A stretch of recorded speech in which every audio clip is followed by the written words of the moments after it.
Before the world wakes, the heaviest burdens are carried in the quietest whispers. Imagine, for a moment, the European countryside just before the dawn. The world is bathed in a deep, cool blue, wrapped in a thick blanket of morning mist. The air is entirely still. The birds have not yet begun their morning songs, and the rustle of the wind in the leaves is nothing but a soft, distant memory. The fields, dotted with ancient apple orchards and bounded by walls of earth, are sleeping quietly. It is a landscape that looks as though it belongs in a gentle painting, undisturbed and at peace. But resting silently within this serene mist are heavy, dark shapes. They sit like sleeping giants in the tall, damp grass. These are the machines of a world far away from home, the steel chariots that have crossed oceans and beaches to rest in these quiet fields. Yet, if you move closer, if you step softly through the wet grass and approach one of these silent green giants, you will find that it is not just cold, unfeeling metal. It is a home. Inside the thick, curved walls of the tank, there is a soft, rhythmic sound. It is the steady breathing of 5 young men. 5 boys, really, huddled together in the dim, cramped space that has become their entire universe. The air inside smells of damp wool, oiled leather, and the lingering, comforting aroma of stale coffee in a tin cup. It is close and tight, but to them, it is a sanctuary. In the overwhelming vastness of the wide, unknown world outside, this small steel room is the one place they know by heart. Their shoulders touch as they sit in the darkness. They don't mind the lack of space. In fact, they draw comfort from it. The gentle warmth radiating from the boy sitting next to them is a silent reminder that they are not alone. They are a family, forged not by blood, but by the endless miles of mud, the shared rations eaten in the rain, and the quiet nights spent staring up at unfamiliar stars. Look at their hands. In the faint, gray light just beginning to filter through the tiny glass periscopes, you can see these hands. They are young, though calloused and smeared with grease. Just months ago, these very hands were gripping the worn leather of a high school baseball, or holding a textbook under a campus oak tree, or guiding a tractor across a sunlit field in Ohio or Kansas. Now, they rest gently on cold steel levers and heavy canvas straps. In the driver's seat, one boy is slowly, rhythmically turning a small silver coin over and over across his knuckles. It is a quiet, hypnotic motion. He doesn't need to look at it, his fingers know every groove and worn edge. It was given to him by his grandfather, a small token of luck pressed into his palm at a crowded train station that feels like a lifetime ago. Behind him, in the gentle glow of a single, shaded flashlight, another boy is writing a letter. The pencil scratches softly, carefully across the fragile blue paper. He writes slowly, choosing his words with an aching tenderness. He does not write about the cold metal, or the exhaustion, or the heavy weight in his chest. He writes about the beautiful green valleys they passed yesterday. He writes about how the mist reminds him of the fog rolling off the lake near their home. He writes to his mother, telling her that he is eating well, that he is staying warm, and that she has absolutely nothing to worry about. He folds the paper neatly, pressing the crease with his thumb, sealing a small piece of his heart inside to be carried back across the sea. The camaraderie among these 5 is a profound, beautiful thing. It exists almost entirely without words. When one boy reaches into a canvas bag and pulls out a crushed pack of cigarettes, he simply holds it out. Another takes one with a nod. A single match is struck. The sudden, brief flare of orange light illuminates their tired faces for just a fraction of a second. In that fleeting light, you can see the softness in their eyes, the deep, shared understanding. The match is passed, the flame guarded carefully by cupped hands, until the brief light is extinguished, leaving only the soft, comforting glow of the embers in the dark. Outside their steel walls, the landscape holds its own quiet mysteries. They are parked among the hedgerows. These are not simply bushes or fences. They are massive, ancient mounds of earth, built up over centuries by generations of farmers. They are thick with twisted, knotted roots, overgrown with dense brambles and heavy vines. They turn the countryside into a massive, sprawling maze of narrow sunken lanes and hidden fields. The morning mist clings heavily to these leaves. Every so often, a single drop of condensation gathers enough weight to fall from a branch, landing gently on the painted steel roof of the tank. Tap. It is a tiny, delicate sound. Tap. Like the ticking of a very slow, very peaceful clock. The boys inside hear it. It is a soothing rhythm, a reminder of the quiet, natural world that continues to exist around them. The fog is a thick, white curtain. It wraps around their machine like a soft blanket, hiding them completely from whatever lies beyond the next earthen wall. For now, in this early hour, they are safe within the cloud. But as the deep blue of the sky slowly begins to lighten into a pale, fragile gray, a quiet tension begins to stir. It is not a panic. It is not a sudden terror. It is simply a heavy, unspoken realization that the sun is coming, and with the sun comes the day. And with the day comes the forest. The boys love their tank. They have named her, painted her name carefully in white letters on the side. She has carried them faithfully across miles of ruined roads and muddy fields. Her engine hums with a reliable, comforting vibration. But in the quietest part of their hearts, a shadow has taken root. It is a shadow born of whispered stories and hushed rumors passed down the line from other crews. They have heard what waits in the deep woods. They do not speak the name often. It feels almost like summoning a ghost. But they think of it. The Panther. In their imaginations, fueled by the quiet dread of the unknown, it is not merely a machine. It is a mythical beast lurking in the dark timber. They have heard the stories of its thick, sloped hide, armor so heavy that it seems to brush away danger like bothersome flies. They have heard of its long, terrible reach, striking from the shadows before it can even be seen. The boy in the gunner's seat reaches out, letting his fingertips brush against the cold brass of the shells stacked neatly beside him in their racks. The metal is smooth, heavy in its own right. But this morning, as the gray light creeps into the tank, those brass casings feel strangely small. They feel like fragile stones meant to be thrown at a mountain. It is a deeply lonely feeling, to sit in the quiet mist, surrounded by your best friends, wrapped in tons of protective steel, and still feel entirely vulnerable. They know that their loyal machine, the home that has kept them safe and dry, might not be enough to protect them from the monsters in the dark. Yet, there is a profound beauty in what happens next. They do not run. They do not weep. They simply sit together in the quiet. Bravery is rarely loud. It is rarely the dramatic, roaring thing we see in moving pictures. True, pure bravery is incredibly quiet. It is the act of feeling the cold dread pooling in your stomach, looking out into a misty forest where shadows seem to move and breathe, and choosing to stay in your seat. It is choosing to reach out and pat the shoulder of the boy next to you, offering a silent promise that whatever comes out of the fog, you will face it together.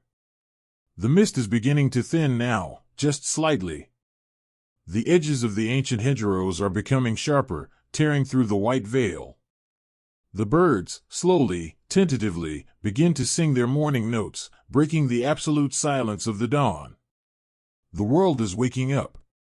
Inside the tank, the 5 boys take a slow, collective breath. They fold away the worn photographs. They tuck the letters deep into their pockets, resting securely against their chests.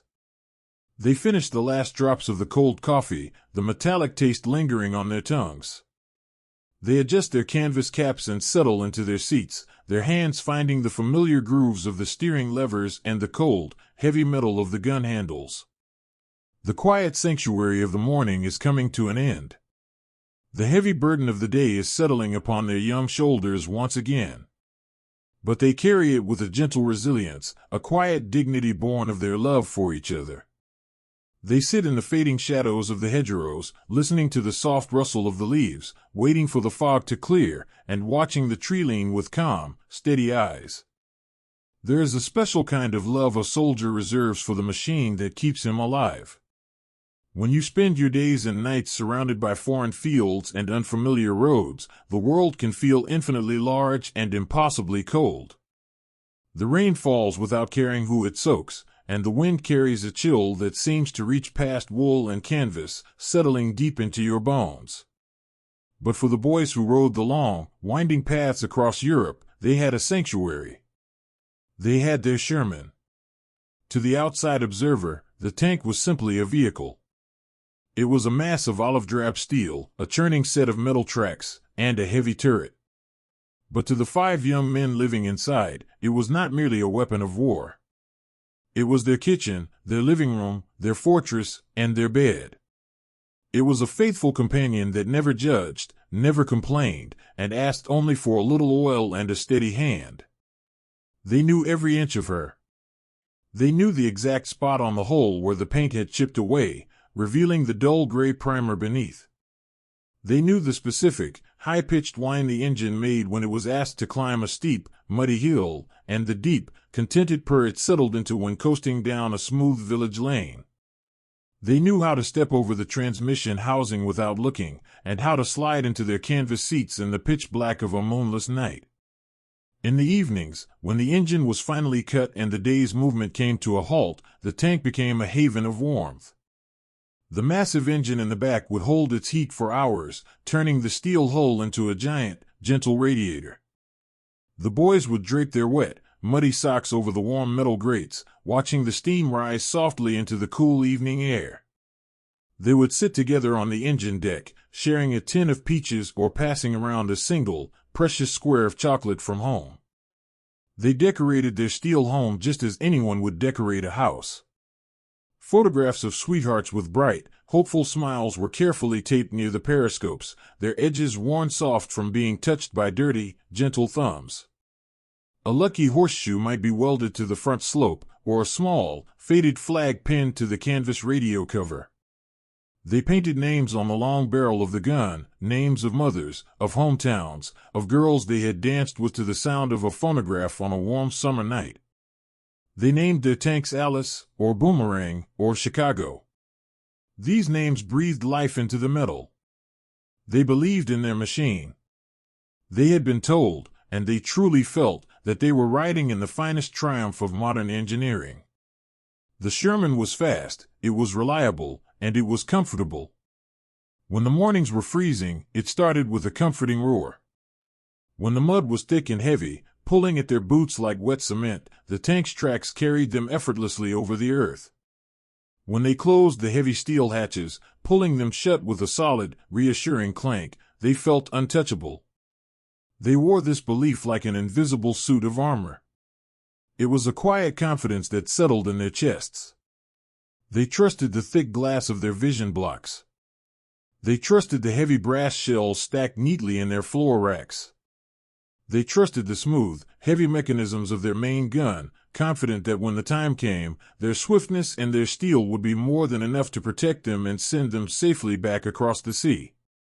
But war is a landscape of shifting shadows, and the armor of belief is a fragile thing.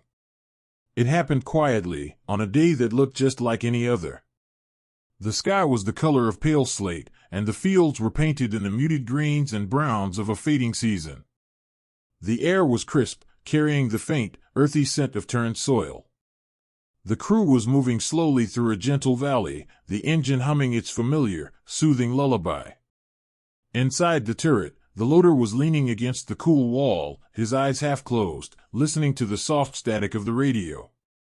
The gunner was looking casually through his optics, watching the line of trees in the distance sway gently in the breeze. Then, the shape emerged. It did not rush out with a roar.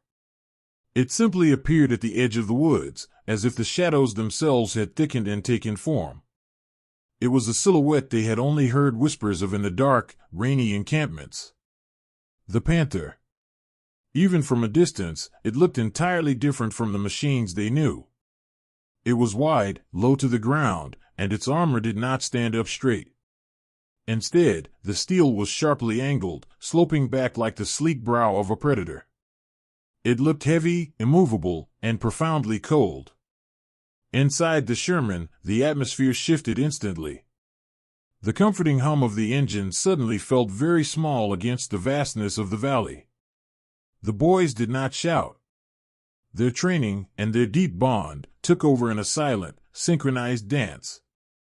The commander tapped the gunner's shoulder.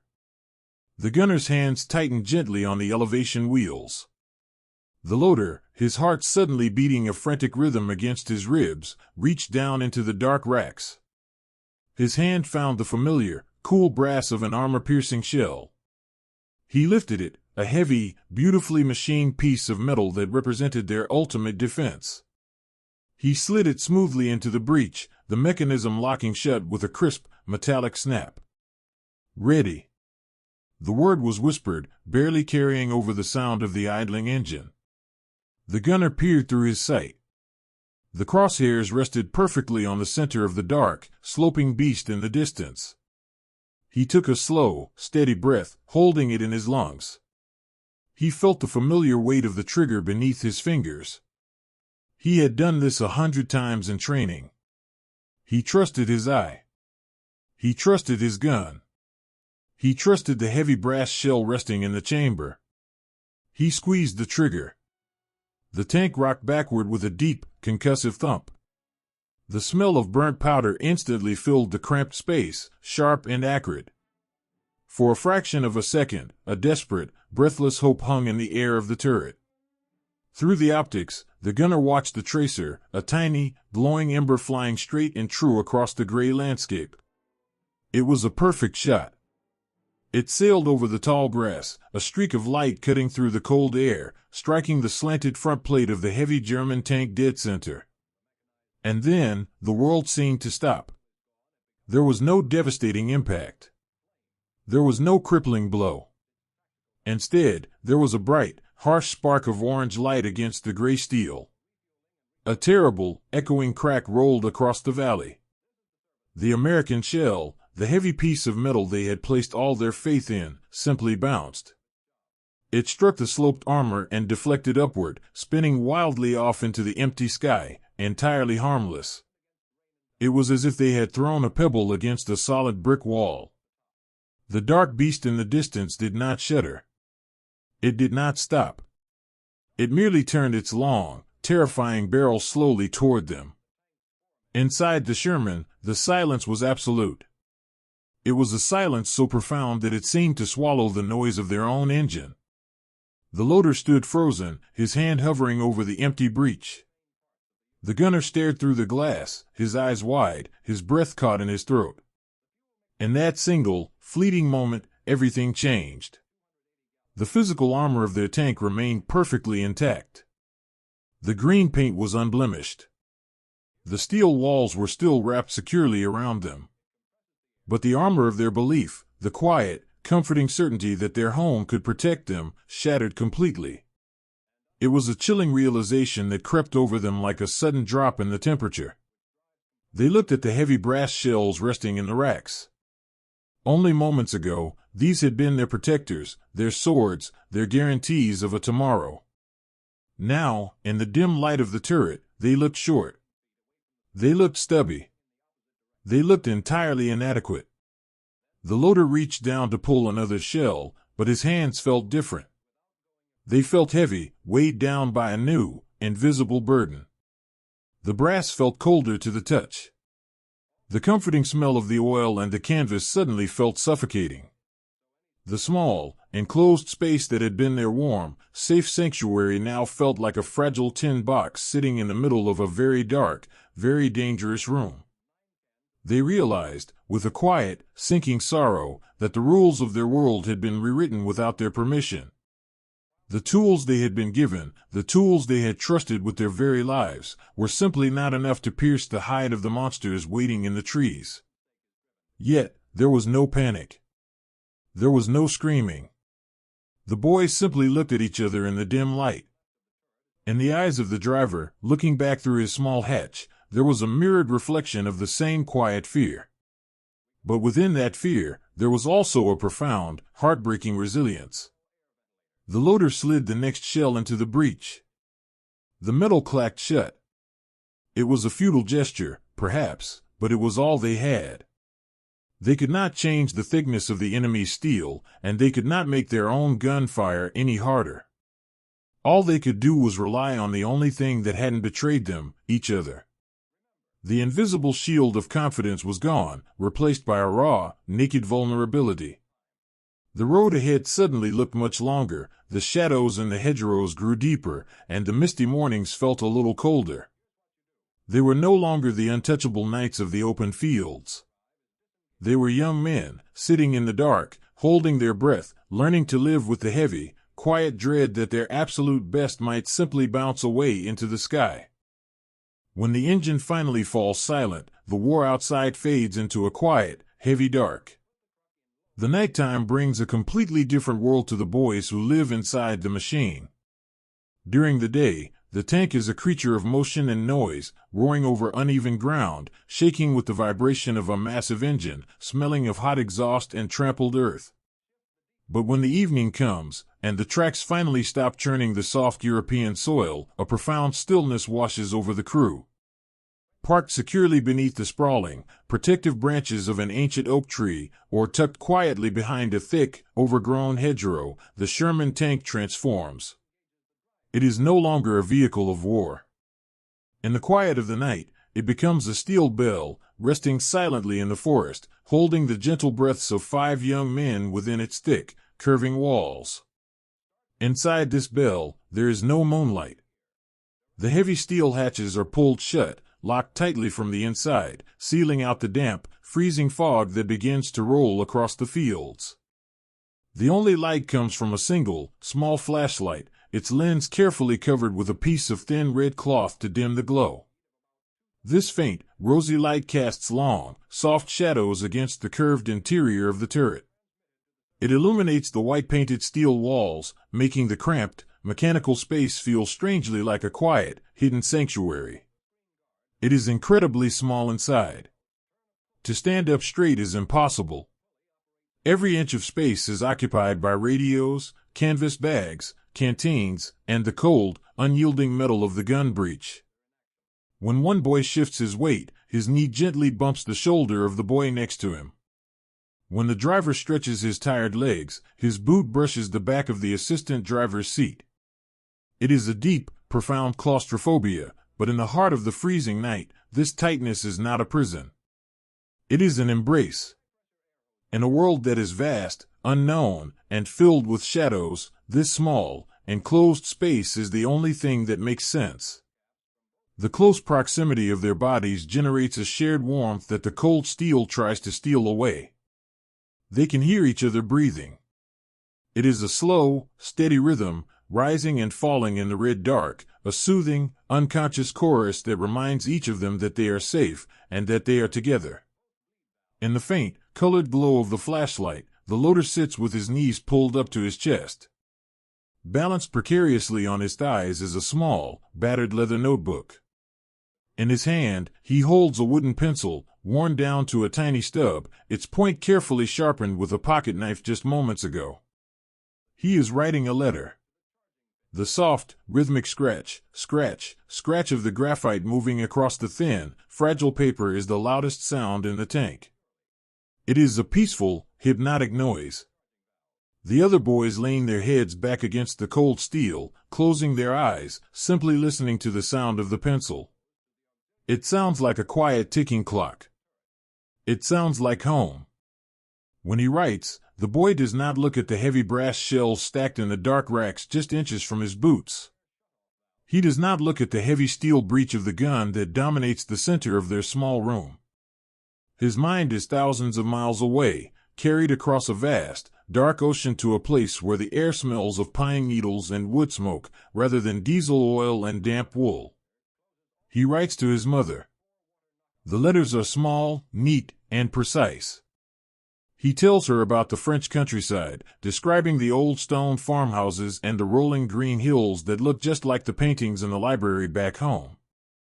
He tells her about a stray dog the crew fed a piece of biscuit to yesterday. He asks if his younger brother has fixed the chain on his bicycle yet. He asks if the leaves have started to turn brown and gold in their front yard. He weaves a beautiful, gentle tapestry of ordinary things.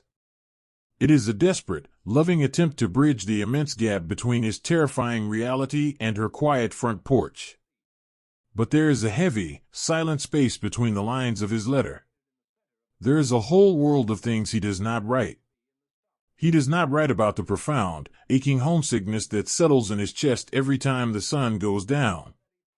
He does not write about how the damp cold makes his joints ache, or how tired he is of eating cold rations out of a tin can. And, most importantly, he does not write about the panther in the woods. None of them do. It is an unspoken rule, a quiet pact made among the 5 of them in the dim light of the steel bell. They are the protectors of their family's peace of mind. To tell the truth would be to transfer the heavy, suffocating weight of their fear onto the shoulders of the people they love most. So, they write lies born of pure, beautiful love. The tank is wonderful, Ma. We are the fastest thing on the road. The armor is thick, and the gun is strong. We are so safe in here, you wouldn't believe it. Don't you worry about me. He writes the words, and as he does, his eyes drift for a fraction of a second to the stack of standard shells in the shadows. He remembers the terrible, echoing crack from just days before. He remembers the sight of their best shot, their heaviest punch, simply bouncing away into the sky, leaving the enemy giant completely unharmed. It is a devastating burden to carry. To sit in the belly of a machine you once believed was invincible, only to know deep in your bones that it is not enough. They know now that their steel is thin, and their reach is short. They know that when the morning comes, and the fog lifts, they will have to roll back out into the open fields, hunting monsters with weapons they know are outmatched. It is a terrifying, quiet realization. But sitting here in the dark, bathed in the soft red light, you do not see panic in their eyes. You do not see men breaking under the weight of this impossible truth. Instead, you see a quiet, breathtaking resilience. The gunner shifts in his seat, reaching blindly into the dark to find his canteen. He takes a small sip of the cold, metallic-tasting water, then simply holds the canteen out into the empty space. Without a word, the commander's hand appears from the shadows above, taking the canteen, drinking, and passing it gently back. It is a fluid, silent motion, born of absolute trust and intimacy. They are bound together by the secret they share. They know the odds are against them. They know the shadows hold beasts their gun cannot slay. But they also know that they cannot stop. They cannot turn the tank around and drive back to the beaches. All they have is the road ahead, the cold morning that is coming, and each other. That is the truest, quietest form of bravery.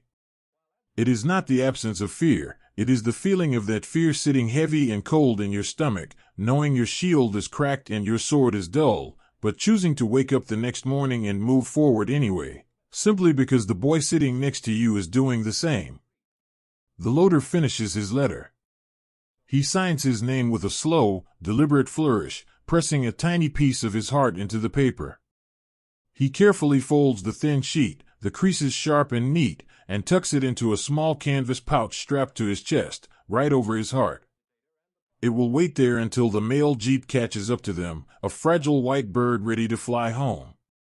He gently clicks the red flashlight off. The darkness inside the tank is sudden and absolute. It is a heavy, velvet black that wraps around them instantly. The steel bell is quiet once more. Outside, the wind rustles the leaves of the ancient oak tree, a soft, sweeping sound that brushes against the metal roof.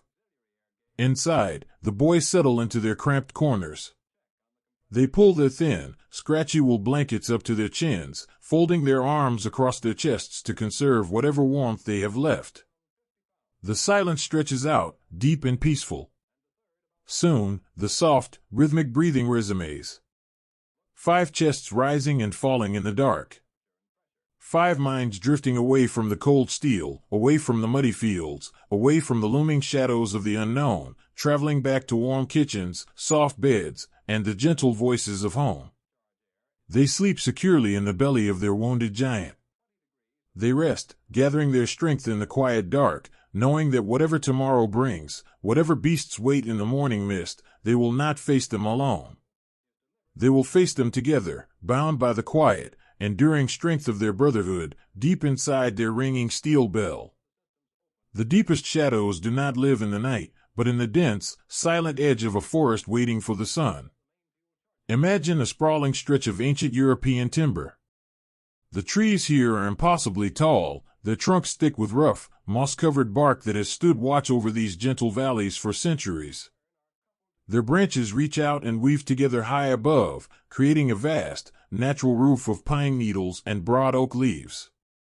Beneath this canopy, the light changes. It is no longer the bright, clear light of the open fields. It is filtered, shifting, and deeply green. It is a quiet place, smelling of damp earth, crushed ferns, and the cool, sweet scent of morning dew. To walk into this forest is to step into a grand, silent cathedral made of wood and leaf. But for the 5 young men sitting inside their green steel machine, this beautiful tree-lean holds a very different kind of weight. They are parked just outside the edge of the woods, their engine idling with a low, steady thrum. Through their thick glass periscopes, they watch the dark spaces between the trunks. The forest is beautiful, yes, but it is also a wall of shadows. And they know, with a quiet, heavy certainty, what those shadows might conceal. In the hushed conversations they share in the dark, they do not speak of enemy engineering, or of factories, or of armor thickness. They speak of a ghost. They speak of the Panther. To these boys, this machine has ceased to be simply a vehicle made of riveted metal and turning gears. It has become a mythical beast. It is the unseen predator that haunts the deepest parts of the woods, a creature of sloped angles and heavy steel that slumbers in the thickets. It is a heavy, psychological weight that presses against the glass of their vision blocks. They cannot see it, but they can feel it. They feel it in the unnatural stillness of the birds. They feel it in the way the wind seems to hold its breath before brushing through the high branches. Every snap of a twig in the distance, every sudden rustle of a heavy bush, makes the heart beat just a fraction faster. The forest seems to roar, not with sound, but with the heavy, silent threat of what might be watching them from the dark. They remember the heavy brass shells that simply bounced away into the sky. They know that if they meet this beast face to face, standing still in the open, their tools will not be enough to protect them. It is a terrifying truth to carry into the morning. And yet, look closely at them as they sit in their seats. You will not find despair. You will not find young men paralyzed by the weight of the forest. Instead, you find a beautiful, quiet adaptation. If the sword is dull, the mind must be sharp. If the shield is thin, the feet must be swift. This is the quiet resilience of the Sherman crew. They realize that they cannot win a game of brute force, and so, they change the game entirely. The driver rests his hands on the steering levers. His touch is incredibly gentle, almost affectionate. He knows the soul of this machine. He knows that while it may not have the thickest skin, it has a quick, nimble heart. The Sherman is not a lumbering giant, it is a swift, clever creature. And today, they will need every ounce of its grace. The commander, standing up in the turret with his head resting just below the open hatch, taps his boot lightly against the gunner's shoulder. It is a silent language they have perfected over months of living in each other's pockets. 1 tap means attention. 2 taps mean turn slowly. A hand pressing gently down means stop entirely. Words are too clumsy, too loud for the delicate dance they are about to perform. The driver eases the levers forward. The tank does not lurch. It glides. It rolls softly over the damp grass, slipping into the shadows of the tree-line. They do not drive straight down the open dirt paths. They weave. They move like a quiet ship navigating a shallow, rocky stream. They use the earth as their blanket. When they see a dip in the terrain, a gentle hollow carved by an ancient stream, the driver guides their machine down into it, keeping the heavy steel hull hidden below the crest of the hill. When they move past a hedgerow, they keep so close to the tangled roots that the brambles softly scrape against the painted side of the tank, a gentle shhh, shhh, shhh that sounds like the earth itself is telling them to stay quiet. It is a game of hide-and-seek played on a massive, breathless scale. They are the clever foxes moving quietly through the domain of the sleeping wolf. Inside the turret, the loader holds a shell in his lap. He knows it might just be a piece of brass that bounces away, but he holds it anyway. He polishes it slowly with a piece of canvas. It is his job to be ready, and he will not fail his brothers. He looks across the cramped space at the gunner. The gunner's eyes are pressed firmly against the rubber rim of his optic, his hands resting lightly on the elevation wheels. He is scanning the shadows, looking for the telltale glint of glass, the unnatural straight line of a long barrel hidden among the crooked branches. They breathe together. In and out. The air inside the tank is cool and smells of damp wool and focus. Suddenly, the commander's hand drops firmly onto the gunner's shoulder. Stop. The driver pulls back gently. The engine settles down to a barely audible purr. The tank freezes perfectly still beneath the shade of a massive, weeping willow tree. Through the periscopes, they look out into a small, sunlit clearing about 100 yards away. The wind is blowing gently, swaying the tall ferns. And there, just at the edge of the clearing, the shadows seem to be deeper. Thicker. They cannot see a shape. They cannot see tracks or steel. But the shadows are wrong. They are too angular, too still. The mythical beast is there, resting in the dark, watching the open space. The heart of the loader skips a single, quiet beat. The gunner's hands tighten on the wheels. But nobody panics. There is no frantic shouting. The commander simply leans down and whispers, his voice barely carrying over the hum of the engine. Back us out. Slow and easy. Keep the trees between us. The driver nods, though no one can see him. He shifts the gears with a smooth, fluid motion that makes no sound. He begins to reverse. He uses the mirrors, his memory of the path they just took, and his deep, intuitive connection with the machine. The tank rolls backward, inch by quiet inch. The broad leaves of the willow tree drag softly across the roof, hiding their movement. They do not try to fight the beast in the clearing. They know their limits, and there is no shame in survival. There is only a deep, profound wisdom. They slip away, letting the forest swallow them once more, leaving the sleeping giant entirely undisturbed in its dark hollow. When they are finally safely behind the thick, earthen wall of a massive hedgerow, entirely out of sight, the driver cuts the engine. The silence that follows is sudden and absolute. For a long moment, nobody moves. They just sit in the dim, red light of the turret, listening to the wind high up in the canopy, listening to their own hearts slowing down to a normal, steady rhythm. Then, the gunner reaches out and gently claps the driver on the shoulder. The loader lets out a long, slow breath, a soft sigh that fills the small space with immense relief. The commander reaches into his breast pocket, pulls out a crumpled pack of chewing gum, and wordlessly passes it around. It is a tiny, incredibly ordinary gesture. But in this quiet middle room, it means everything.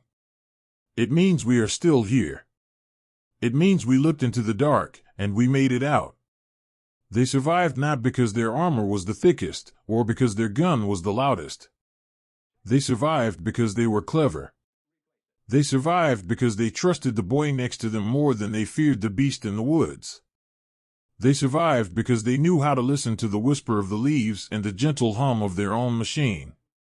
This is the everyday heroism that goes unrecorded in the large, heavy books of history. It is not the grand, sweeping charge across an open field. It is the quiet, careful decision to take a different path. It is the delicate touch on a steering lever.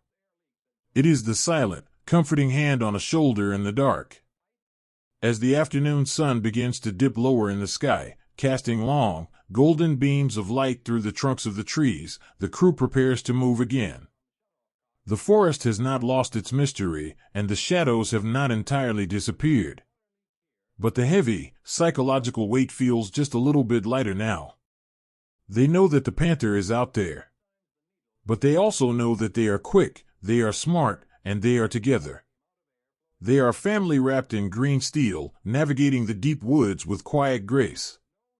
And as the engine hums back to life, a gentle, soothing vibration in the cool evening air, they roll forward, ready to face whatever the next misty morning brings, protected by the invisible, unbreakable armor of their brotherhood. Even an ocean as wide as the Atlantic is not deep enough to drown out a whisper from someone you love. Let us leave the cold, misty hedgerows of Europe for a little while. Let us drift up above the frosted fields, above the silent, sleeping tanks, and travel westward. Imagine gliding over the dark, vast expanse of the ocean, where the waves roll in a slow, eternal rhythm beneath a canopy of silver stars. We cross thousands of miles of deep, quiet water, moving away from the front lines, away from the shadows of the forest, until we reach the shores of home. Here in America, the sun has long since set. It is the middle of the night, and a gentle, steady rain is falling over a quiet industrial city. The streets are empty and glistening, the wet cobblestones reflecting the soft, yellow glow of the street lamps. The great factories, which rumble and roar with deafening pride during the daylight hours, are resting now. Their massive smokestacks are dark silhouettes against the cloudy sky. The world is asleep, wrapped in the comforting hush of the rain. But if you look closely at one of the tall, brick office buildings standing watch over the slumbering factory floor, you will see a single window still glowing on the fourth floor. It is a warm, inviting square of light in the heavy darkness. Let us go inside. The hallways are quiet, smelling faintly of floor wax and old wood. As we approach the door at the end of the hall, we can hear a sound. It is not the roar of an engine or the heavy clank of steel tracks. It is a soft, delicate sound. Scratch. Pause. Scratch. Inside the room, the main overhead lights are switched off. The only illumination comes from a single, green-shaded desk lamp, its neck bent to cast a perfect, warm pool of light onto a massive wooden drafting table. Dust motes dance lazily in the beam. The air in the room is thick and comfortable, smelling of roasted coffee, graphite, and the clean, crisp scent of fresh vellum paper. Leaning over the table is a man. He is older, his hair silver at the temples, his shoulders slightly rounded from years spent hunched over blueprints and slide rules. He wears a white shirt, the sleeves rolled up to his elbows, and a loosened tie. His fingers are stained with the gray dust of pencil lead. He is an engineer. And he is fighting the war in the only way he knows how. His battlefield is made of paper. His weapons are a brass compass, a wooden T-square, and a perfectly sharpened pencil. He traces a slow, deliberate line across the vellum. The graphite whispers against the paper. It is the exact same sound, the exact same rhythm, as the young boy writing a letter home by the red glow of a flashlight inside the tank. These two souls, separated by thousands of miles of dark water, are intimately connected by this soft, scratching sound. On the corner of the engineer's desk, resting just outside the brightest circle of light, is a small, crumpled envelope. It bears foreign stamps and the heavy black ink of the military censors. It is a letter from his nephew, a boy who used to sit on his porch and eat peaches in the summertime, a boy who is now riding in a green steel machine somewhere in the freezing mud of France. The letter is cheerful. It speaks of the beautiful countryside and the good food. It says exactly what the boy in the tank wanted it to say, that everything is fine, and that they are safe. But the engineer is a man who understands the truth of shapes and numbers. He understands the quiet, terrible math of the battlefield. He reads the newspapers. He talks to the returning officers. He has heard the hushed, deeply worried whispers echoing down the halls of the War Department. He knows about the beast in the forest. He knows that the enemy has built a machine with armor sloped so perfectly that it simply shrugs off the blows from the boys' tanks. He can see the geometry of it in his mind's eye. He can feel the agonizing thickness of that German steel as if it were pressing against his own chest. He knows that the heavy brass shells the boys carry, the ones they trust with their lives, are shattering against that sloping wall. He does not need his nephew to tell him about the terror of the hedgerows. He feels it himself, a cold dread that sits in his stomach every time he looks at a map of Europe. And so, he does not go home. He does not sleep. He stays here, in the quiet embrace of the night, bathed in the warm light of his desk lamp. He takes his eraser, gently rubbing away a line he just drew. He sweeps the soft, pink rubber shavings off the desk with the side of his hand. He leans closer to the paper, his eyes tired but profoundly focused. He is looking for a secret. He is searching the language of physics and metallurgy for a way to give the boys a longer reach, a sharper spear. He cannot be there to hold his nephew's hand when the fog clears and the shadows move. He cannot sit beside the young gunner and help him aim. But he can give them a chance. Every line he draws is a silent prayer. Every calculation he scratches into the margins of his notebook is an act of deep, quiet love. He wants to design a shell that will pierce the dark. He wants to build a key that will unlock the heavy steel door of the enemy's armor so that the boys can finally step out of the shadows and come home. He takes a sip from his ceramic mug. The coffee is cold and bitter, but he barely notices. He reaches for his compass, setting the needlepoint onto the paper with delicate precision. He draws a perfect, smooth circle. It represents the barrel of the Sherman tank. Inside that circle, he must find a way to pack more speed, more weight, and more promise. This is the invisible thread. It is a tether woven from care, pulling taut across the ocean. It connects the frozen, muddy boots of the soldiers to the ink-stained fingers of the draftsman. Just a few floors below him, the drafting room's quiet devotion is mirrored on the factory floor. The massive assembly lines are still, but in a small, enclosed workshop at the back of the building, another light is burning. Here, a lone machinist stands in front of a heavy steel lathe. The air smells sharply of cutting oil and hot metal. The machinist is a quiet woman with hair tied back in a patterned scarf. Her husband is somewhere across the ocean, walking through the same mist, sleeping under the same foreign stars. She watches the lathe spin with a hypnotic, whining hum. A small piece of heavy metal is clamped in the machine, turning so fast it looks like a blur. Gently, she turns a wheel, bringing a hardened cutting tool against the spinning metal. A shower of bright, beautiful silver sparks cascades to the floor.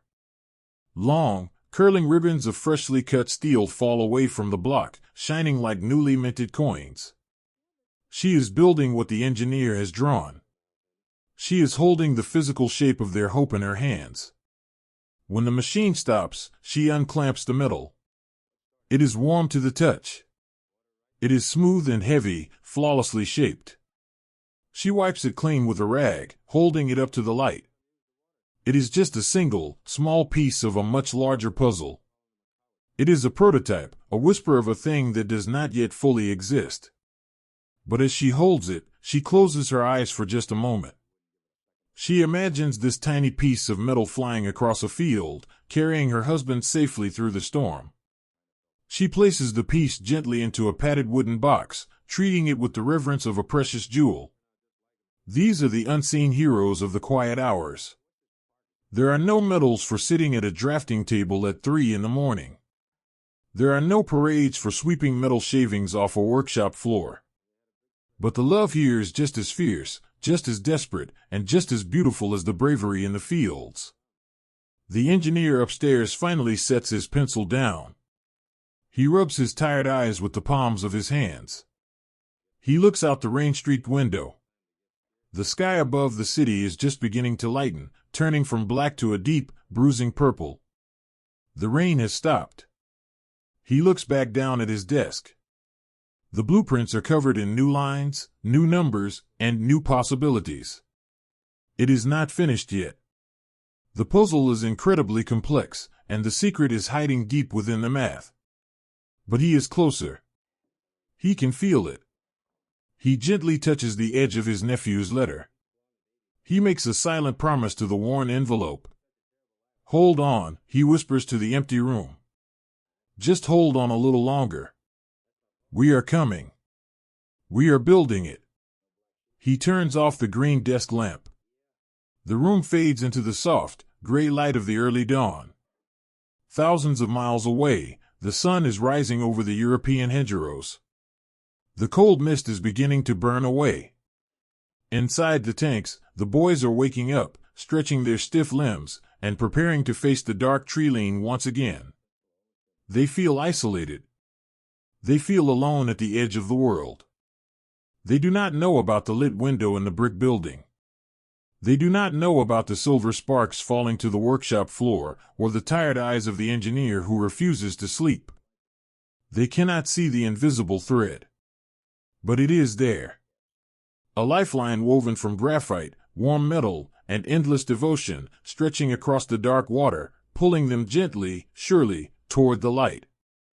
And as the boys start their engines, a long, quiet hum echoing through the valley, it sounds almost like an answer to the soft scratching of a pencil, promising that help is finally, quietly, on the way.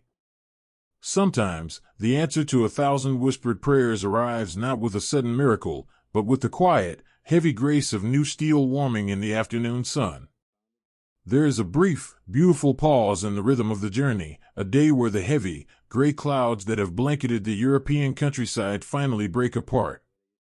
The sky opens up, revealing a vast, endless stretch of soft, brilliant blue. The sun pours down over the rolling hills and the quiet, distant farmhouses. It is a gentle, forgiving heat that soaks into the damp wool of the boys' uniforms, chasing away the deep, aching chill that has lived in their bones for weeks. They are resting in a wide, green meadow, miles behind the deep shadows of the hedgerows and the haunted forests. For the first time in a very long time, the air does not smell of burnt powder or diesel exhaust. It smells of crushed sweetgrass, warm earth, and wildflowers blooming at the edge of the dirt road. The birds are singing a complex, joyful chorus in the high branches of the elm trees. The world feels remarkably, wonderfully ordinary. The boys are sitting on the grass, their boots unlaced, letting the mud dry and flake away in the sunlight. Some are sleeping, their faces covered by their canvas caps, breathing in a slow, peaceful rhythm. Others are quietly playing a game of cards, the worn, paper corners softened by weeks of handling. There is no urgency today. There is only the sun, and the quiet comfort of simply being still. And then, they hear it. It is a low, distant rumble. It is a sound they know intimately, a vibration that speaks to them in a language of turning gears and heavy treads. But this sound does not bring the familiar, cold knot of dread to their stomachs. This sound is coming from the west, from the beaches and the safe harbors. It is the sound of friends. The boys lower their cards. The sleeping ones slowly push their caps back from their eyes, blinking in the bright sunlight. They stand up, one by one, walking softly through the tall grass toward the edge of the dirt road. They stand together, a quiet line of weary young men, watching as the convoy slowly rolls over the crest of the hill. They are Shermans. They wear the same familiar olive-drab paint. They have the same white stars painted on their sides, the same rugged tracks kicking up soft clouds of golden dust in the sun. But as the first machine pulls to a halt in the meadow, the heavy engine sighing as it shuts down, the boys notice that something is different. The silhouette has changed. The turret, their small steel home, looks slightly larger, slightly more robust. But it is the gun that catches their eyes and holds their breath. Reaching out from the front of the turret is a new barrel. It is not the short, familiar tube they have known. This barrel stretches out, long and elegant, a heavy, solid cylinder of dark metal that casts a beautifully long, straight shadow across the sunlit grass. It is the 76 mm. For a long moment, nobody speaks. The silence in the meadow is profound, broken only by the gentle ticking of the hot engines cooling in the breeze. The boys just stare. They do not see a piece of military hardware. They do not think of the complex mathematics or the factory quotas that brought these machines across the ocean. What they see, standing there in the bright afternoon light, is a promise. They see a physical manifestation of the invisible thread connecting them to the late-night drafting rooms and the quiet, sparking factories of home. The young gunner, the one who squeezed the trigger and watched his best hope bounce away into the gray sky, slowly steps forward. He leaves the line of his brothers and walks across the grass. His boots make no sound. He approaches the fresh, unscarred machine with a sense of quiet reverence, as if he is approaching an altar. He stops at the front of the tank. He looks up at the long barrel extending gracefully over his head. He slowly reaches out his hand, pulling the rough canvas glove from his fingers, tucking it into his belt. He wants to feel this. He needs to know that it is real. He places his bare palm flat against the thick steel of the barrel. It is incredibly warm from the sun. The metal is smooth, flawlessly machined, without a single scratch or imperfection. It feels heavy, dense, and unyielding. As he slides his hand slowly down the length of the barrel, walking alongside it, he feels a sudden, unexpected lump rise in his throat. It is the physical sensation of being heard. For so long, they had felt alone in the dark, asking the shadows to spare them, knowing their reach was too short to touch the beasts that hunted them. But feeling this heavy, warm steel under his hand, the gunner knows that the people across the ocean heard their whispered fears.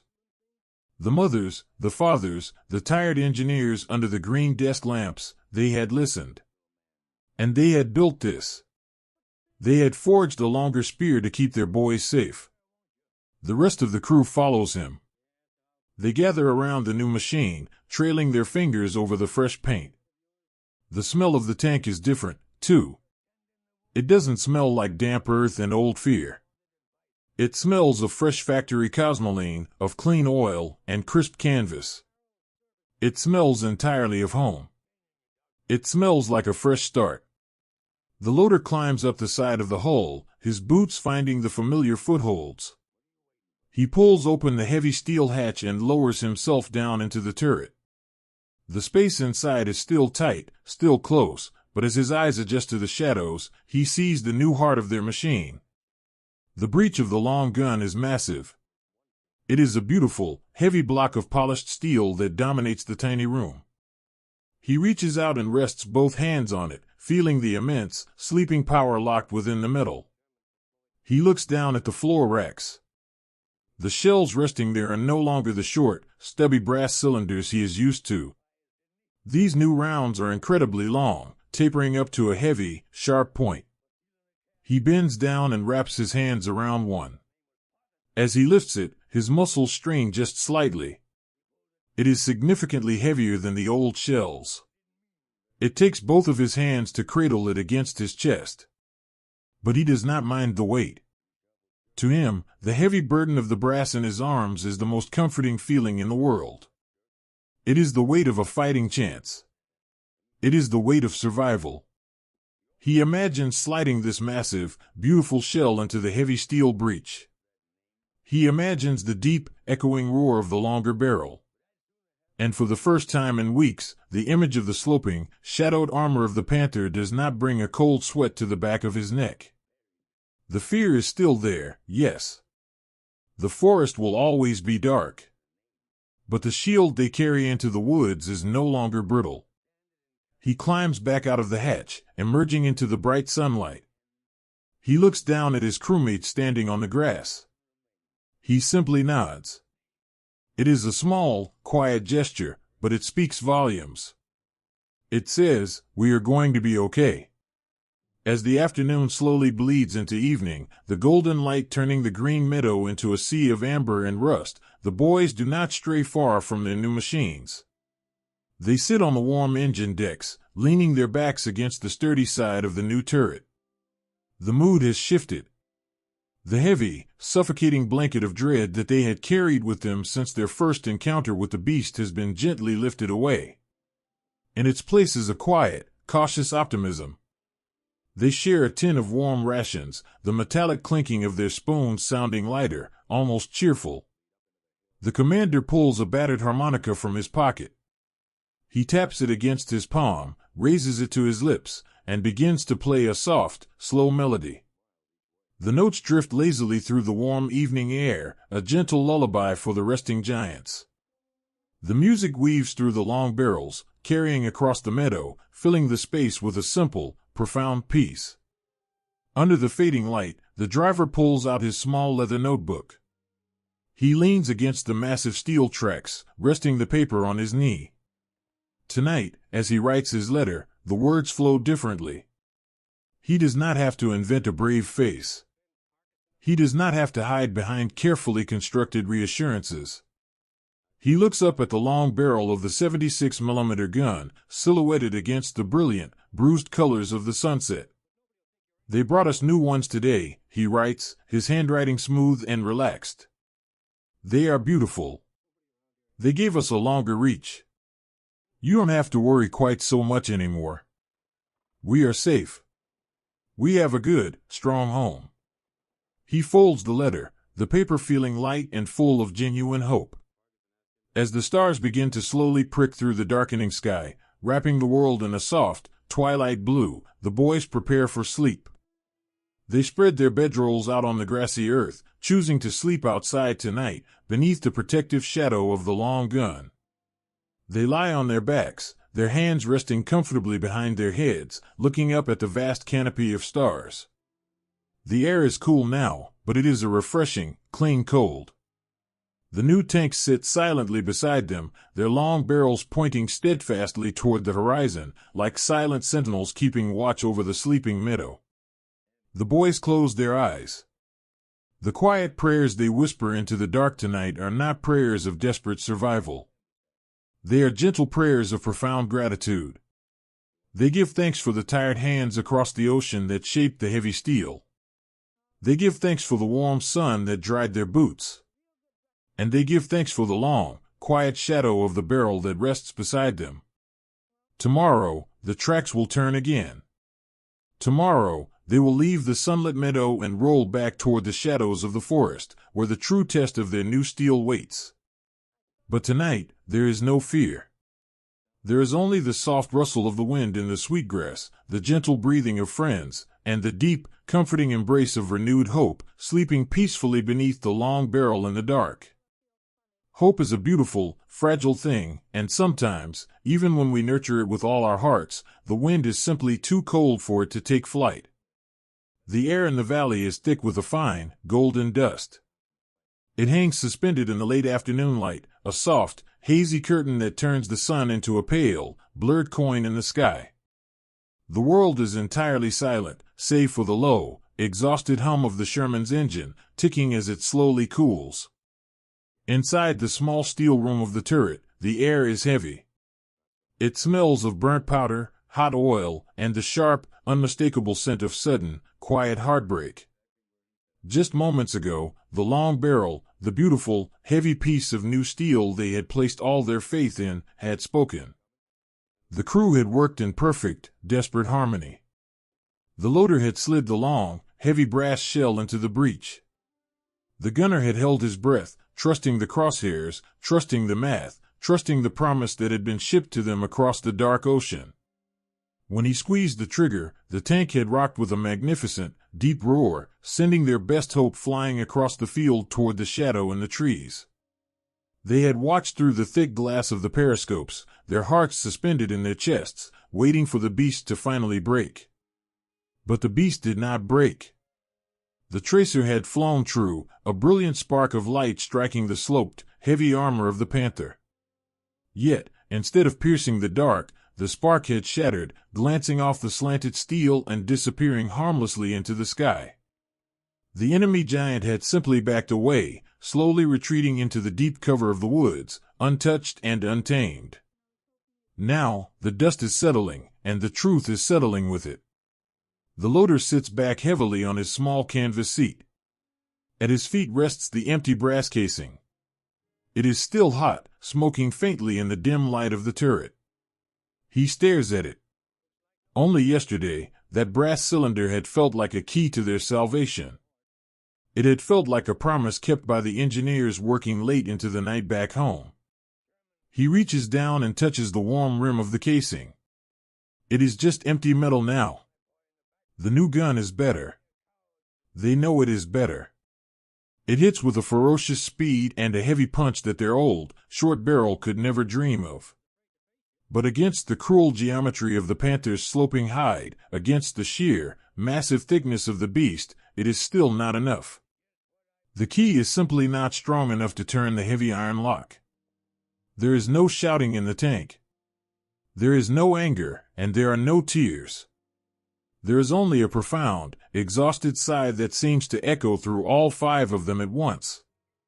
It is a deeply lonely feeling, to carry a heavy burden up a very steep hill, believing with all your heart that the crest is just out of sight, only to reach the top and find another, taller mountain waiting for you. The armor of their belief had been patched and painted with the arrival of the long barrel, and now it is cracked all over again. The commander reaches out and gently rests his hand on the gunner's shoulder. The gunner is still leaning against his optics, his forehead pressed to the cool rubber, his eyes closed tightly. He did everything right. His aim was perfect. His touch was steady. The gentle squeeze of his hand on the gunner's shoulder is the commander's way of saying, "I know. It wasn't your fault. You did beautifully." The gunner reaches up and covers the commander's hand with his own for a brief, quiet moment. It is a tiny gesture, born of a brotherhood that words could only clumsy and complicate.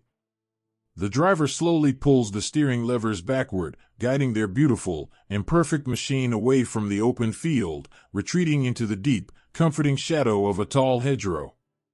The tracks crush the dry grass, a soft, whispering sound that mimics the sweeping of a broom across a dusty floor.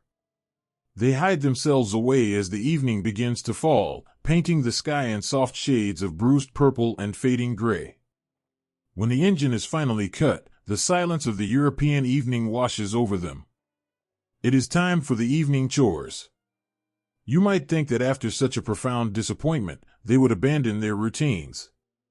You might think they would look at the long barrel with resentment, seeing it as a broken promise. But that is not the nature of these boys. The gunner and the loader climb out of the hatches. The evening air is cool, a gentle relief against their flushed, tired faces. They pull the long, heavy cleaning rod from its canvas case. They do not speak, but they fall into a practiced, rhythmic dance. Together, they guide the bristled brush down the length of the long steel tube, clearing away the soot and the ashes of the day's failure. They clean the gun with a quiet, heartbreaking tenderness. They do not blame the steel. They know the barrel did exactly what it was made to do. It pushed the heavy shell as hard as it could. It gave them everything it had. The failure does not belong to the machine, it belongs simply to the overwhelming weight of the world they find themselves in. So, they wipe the dust from the green paint. They oil the heavy breech until it shines in the fading light. They care for their home, because it is still the only home they have. Down on the ground, leaning against the warm rubber of the road wheels, the driver is boiling a small tin of water over a tiny, smokeless stove. The soft hiss of the blue flame is a comforting, domestic sound. He pours a packet of instant coffee into the water, stirring it slowly with a metal spoon. He hands the first warm cup to the assistant driver, a boy whose face is completely covered in a mask of gray dust, save for the clean, pale circles around his eyes where his goggles had been. The boy takes the cup with both hands, letting the heat seep into his cold, stiff fingers. He takes a slow sip, closing his eyes, letting the simple, bitter warmth ground him. The driver watches him, a soft smile touching the corners of his mouth. He reaches into his pocket, pulls out a relatively clean, damp cloth, and gently wipes the dust from the boy's forehead and cheeks. It is a deeply maternal gesture, entirely out of place in a world of steel and smoke, yet it is the most natural thing in the world to them. In the absence of mothers and fathers and warm beds, they have become these things for each other. As the night deepens, wrapping the hedgerow in a thick, velvet darkness, the reality of their situation settles softly over the camp. The long barrel, silhouetted against the rising moon, looks beautiful, but it no longer looks like an invincible shield. The magic has faded. Inside the turret, bathed in the soft, red glow of the covered flashlight, the commander is writing a letter. He holds the pencil loosely in his tired hand. He looks at the blank paper for a very long time. How do you write to the people you love when the hope they sent you wasn't quite enough? How do you tell them that the shadows are still dark and the beasts are still walking in the woods? He doesn't. He protects them, just as he protects the boys sleeping in the tank around him. He writes about the beautiful sunset they saw that evening. He writes about the warm coffee and how the new engine runs so quietly it sounds like a sewing machine. But at the very bottom of the page, his pencil slows down, and he writes a single, quiet truth. The road is a little steeper and a little longer than we thought it would be. The dust is thick. But we are still climbing. And we have good boots. He folds the letter, sealing it with a tired, gentle press of his thumb. This is the true, quiet essence of resilience.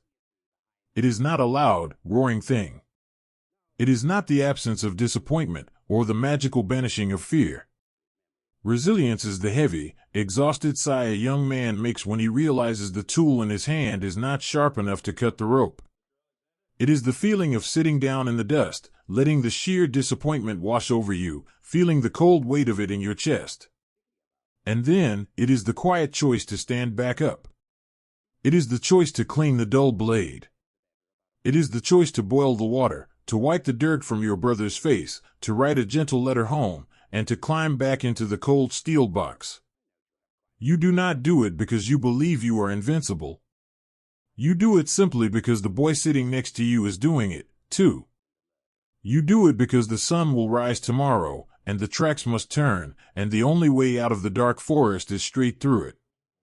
The commander turns off the red light. The darkness is absolute, a heavy, peaceful blanket thrown over their exhausted shoulders. Outside, the wind rustles gently through the tall, dry grass. Inside, the rhythmic breathing of the boys begins, a soft, synchronized lullaby.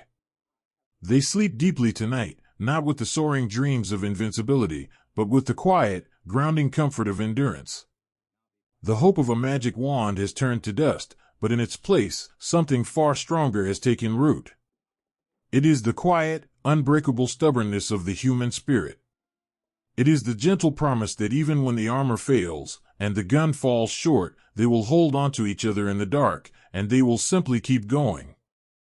To pierce the deepest shadows, one must first reach into the very center of the earth and pull out its heaviest stone. Let us leave the cold, damp fields of Europe for a little while. Let us step away from the shivering boys and their steel machines, and travel far back across the ocean, deep into the quiet heartland of America. Here, the landscape is not scarred by tracks or hidden by ancient hedgerows. It is a peaceful place of wide, sleeping rivers and dark, rolling hills. Nestled in one of these quiet valleys, hidden away from the bustling city streets and the grand, noisy assembly lines, there is a small, unremarkable brick building.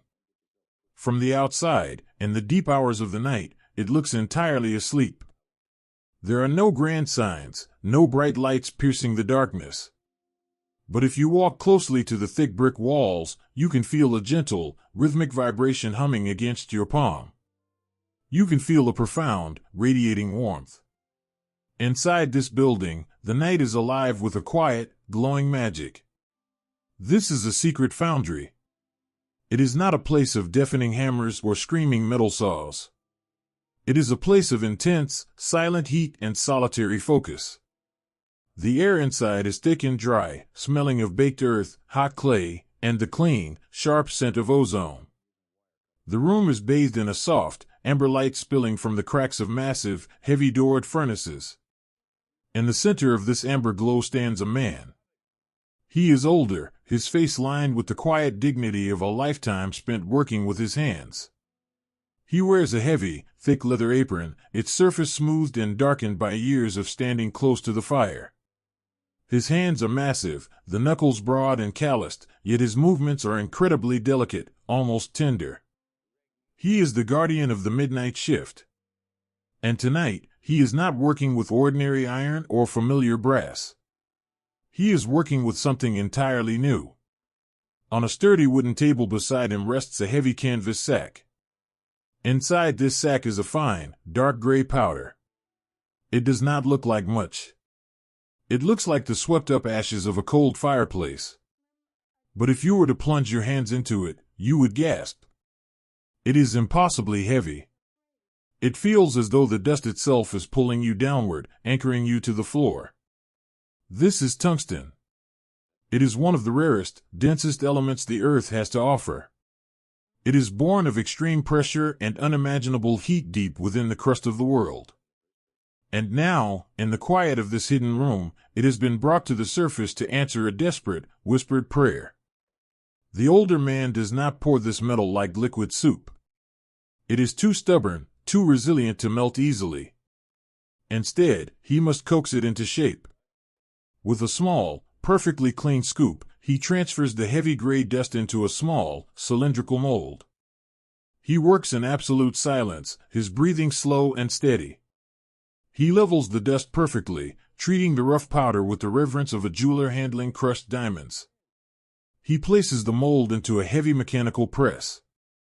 With the pull of a lever, the machine descends, applying a quiet, unimaginable pressure to the dust.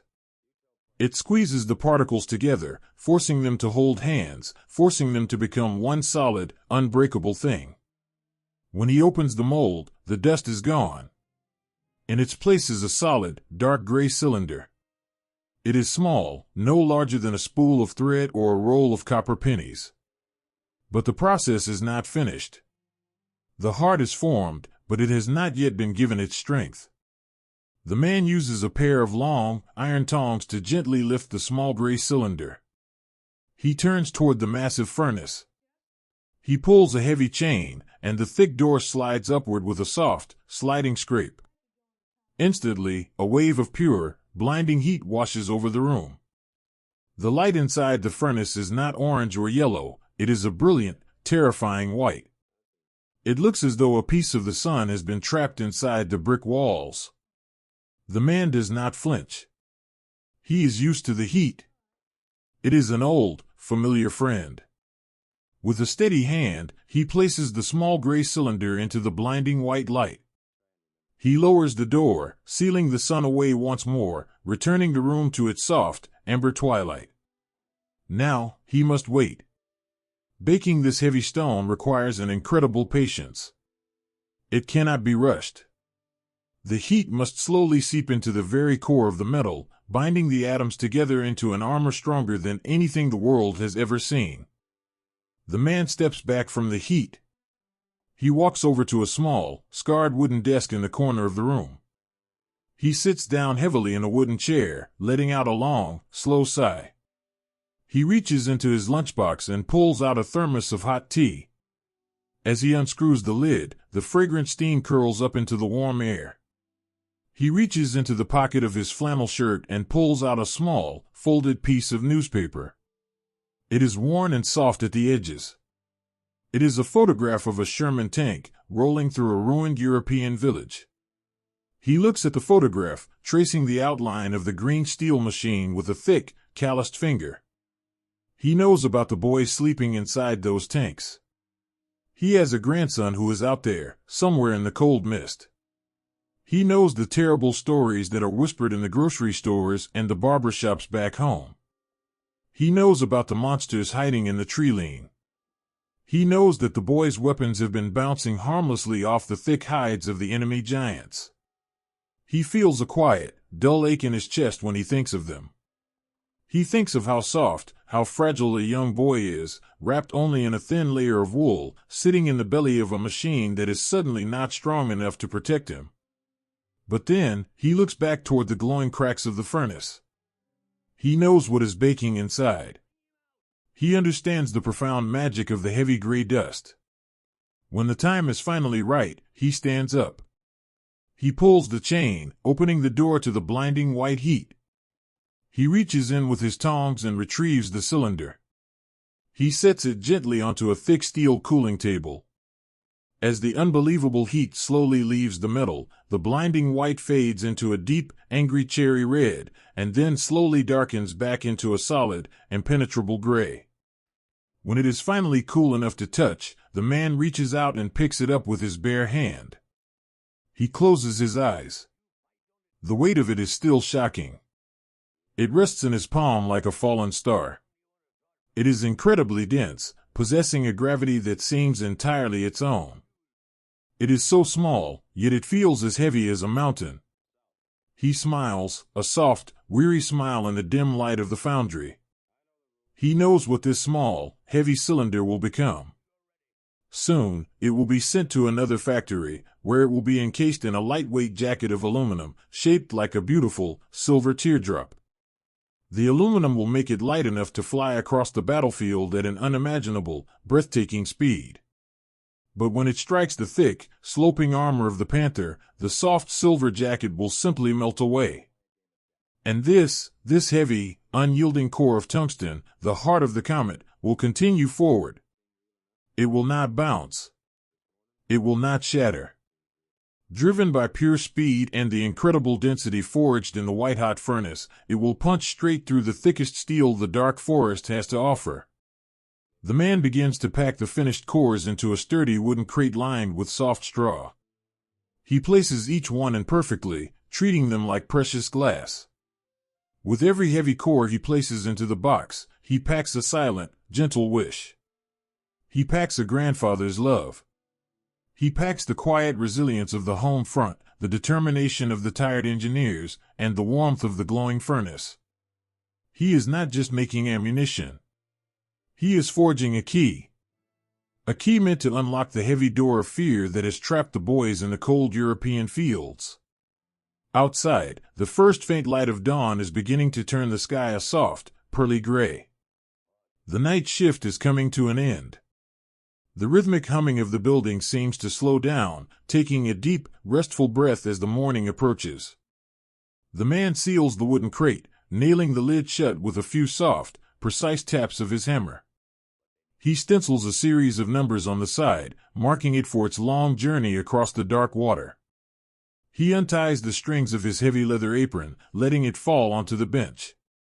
He washes the gray dust from his hands in a deep iron sink, watching the dark water swirl down the drain. He puts on his worn wool coat and opens the heavy metal door, stepping out into the cool, crisp morning air. He takes a deep breath, looking up at the fading stars. He feels a deep, quiet sense of peace. He has done his part. He has reached into the earth, gathered its heaviest stone, and shaped it into a promise. And as the sun begins to rise over the peaceful American valley, the wooden crates begin their long journey eastward. They carry within them the dense, heavy hearts of the comets, traveling silently across the sea, bringing the warmth of the foundry and the pure, unyielding strength of home to the boys waiting in the shadows. The heaviest skies always seem to break when we are too tired to seek shelter. The European rain does not always fall in a dramatic, crashing storm. More often, it is a slow, endless, sweeping gray mist that simply settles over the world and refuses to leave. It turns the dirt roads into deep, grasping rivers of thick mud. It paints the trees in dark, slippery coats of water, and it soaks through every layer of canvas and wool the boys possess. For 3 days, the Sherman has been parked beneath the wide, dripping branches of an old oak tree, waiting out the weather. The tank looks exhausted, its olive green paint darkened by the wet, its tracks caked in heavy clay.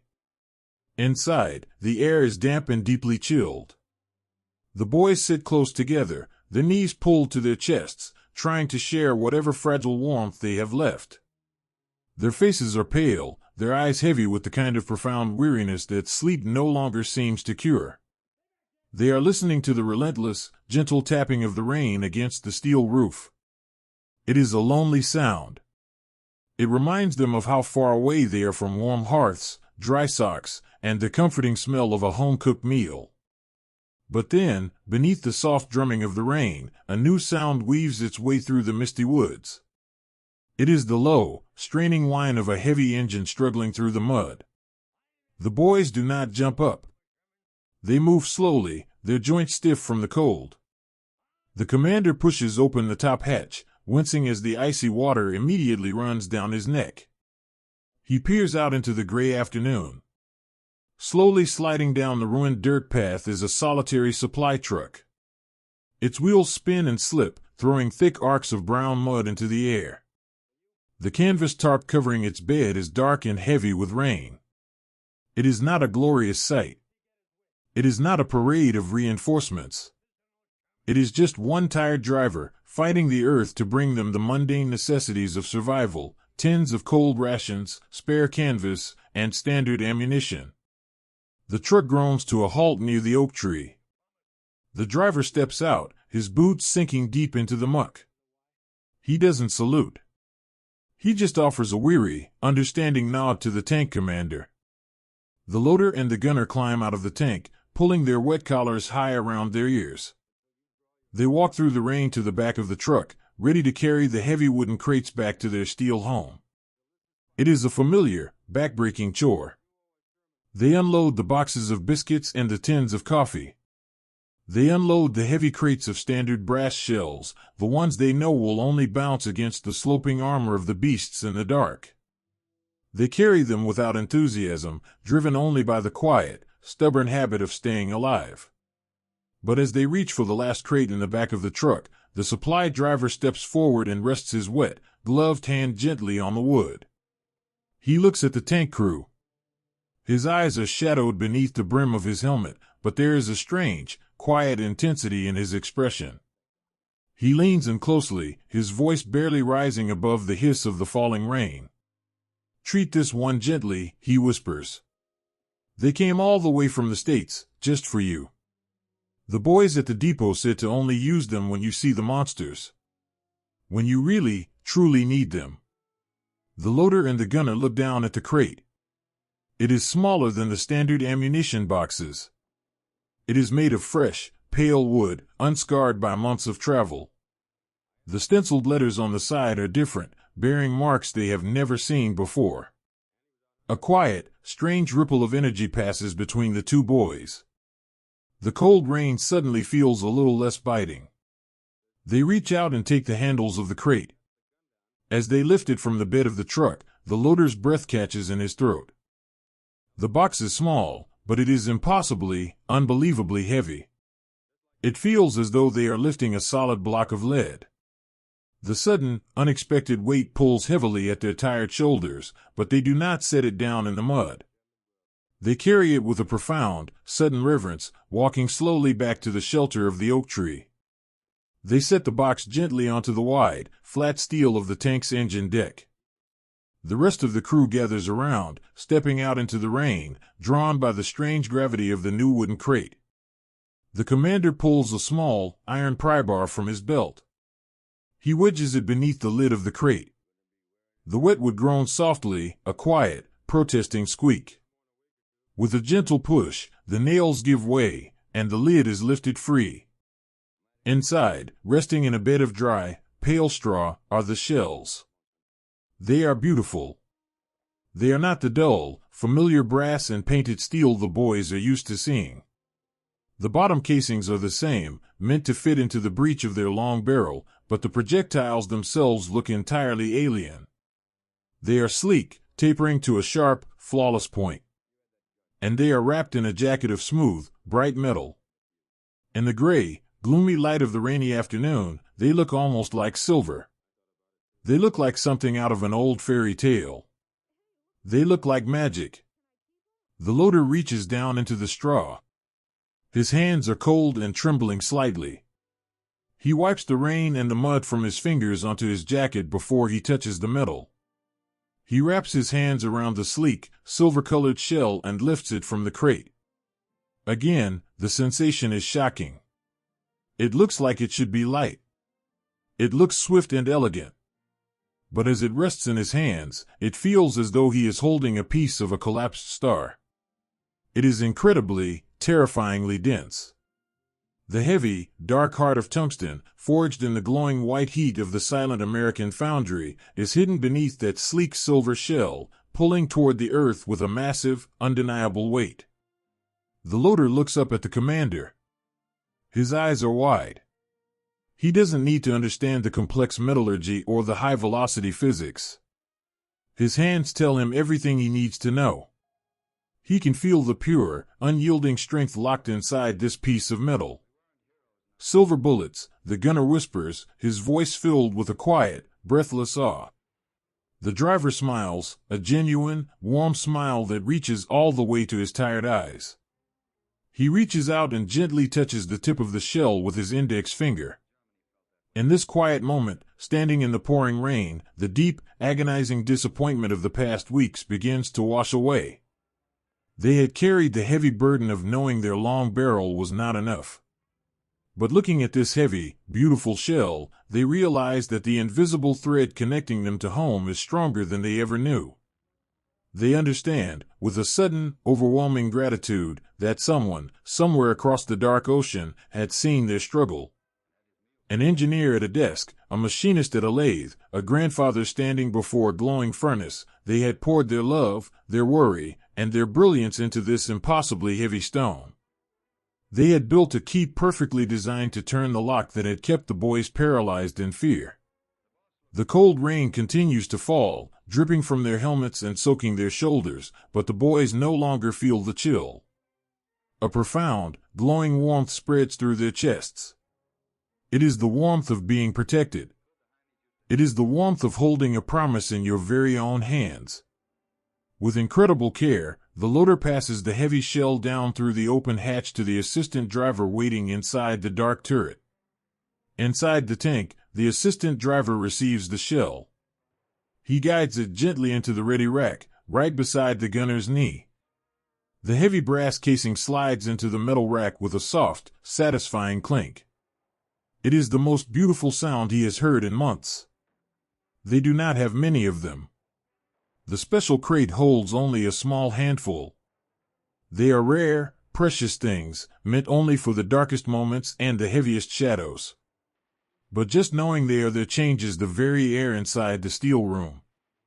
The crew finishes loading the regular supplies, waving a quiet, grateful farewell to the truck driver as he slowly backs his empty vehicle down the muddy road, disappearing back into the gray mist. The boys climb back into their tank, pulling the heavy steel hatches shut behind them. The sound of the rain is instantly muffled, returning to the soft, rhythmic tapping on the roof. The driver turns on the small, red flashlight, casting its warm, rosy glow over the cramped interior. The loader sits in his small canvas seat.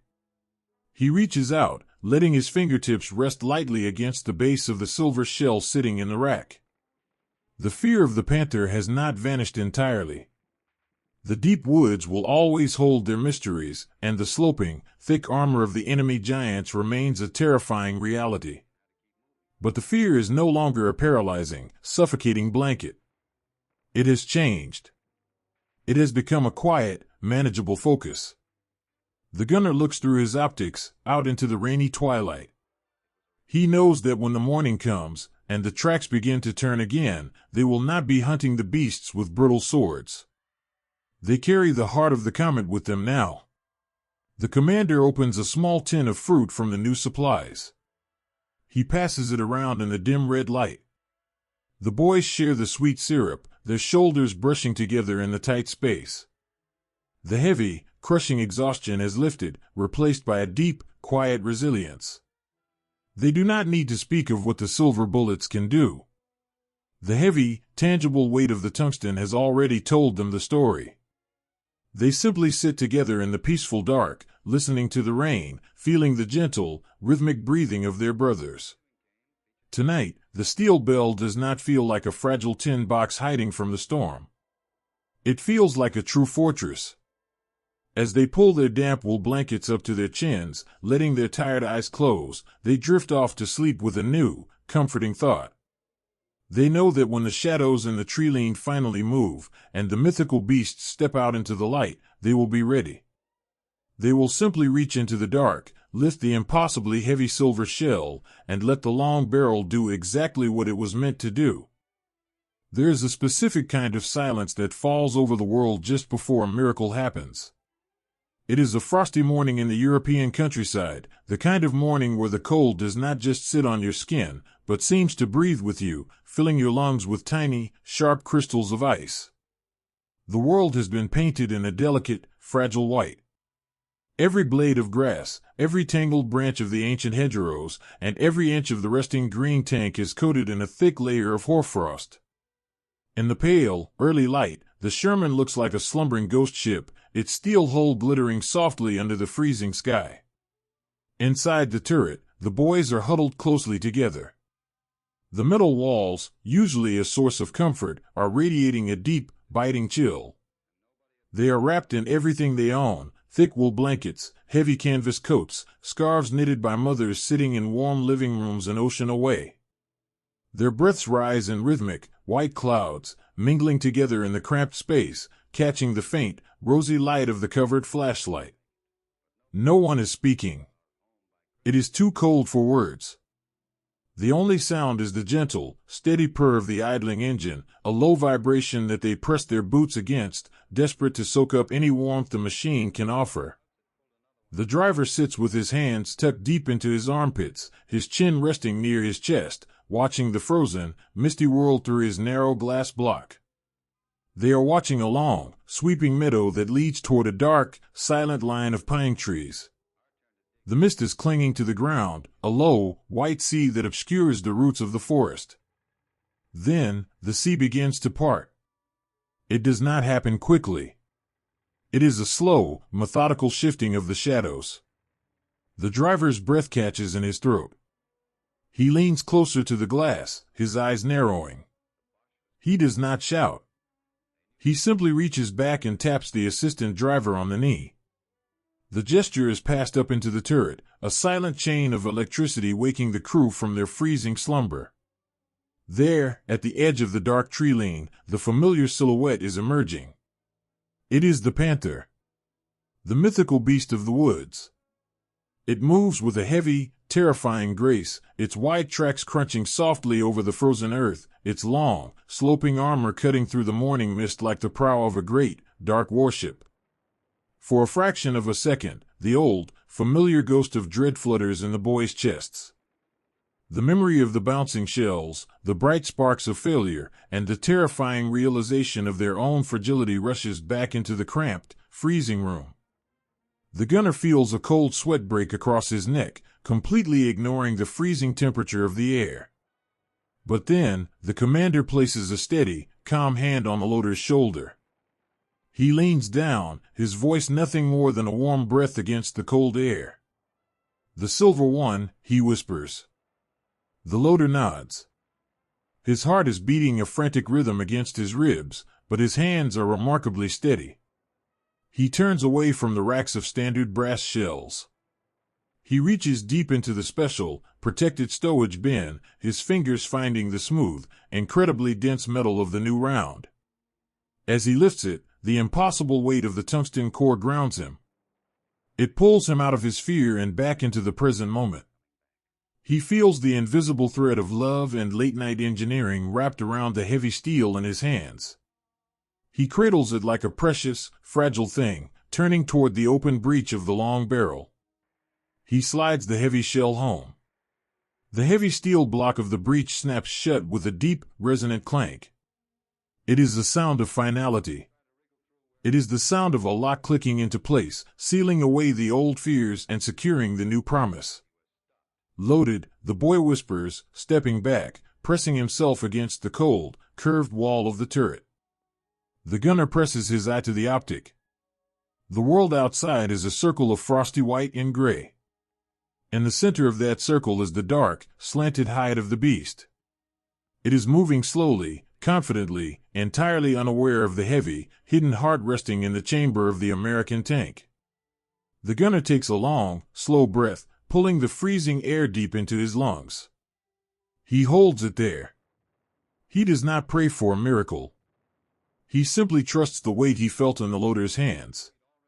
He trusts the tired men and women across the ocean who forged this key. He aligns the crosshairs perfectly against the thickest, most terrifying part of the enemy's sloping armor. His gloved finger tightens around the trigger. He squeezes. The long barrel speaks.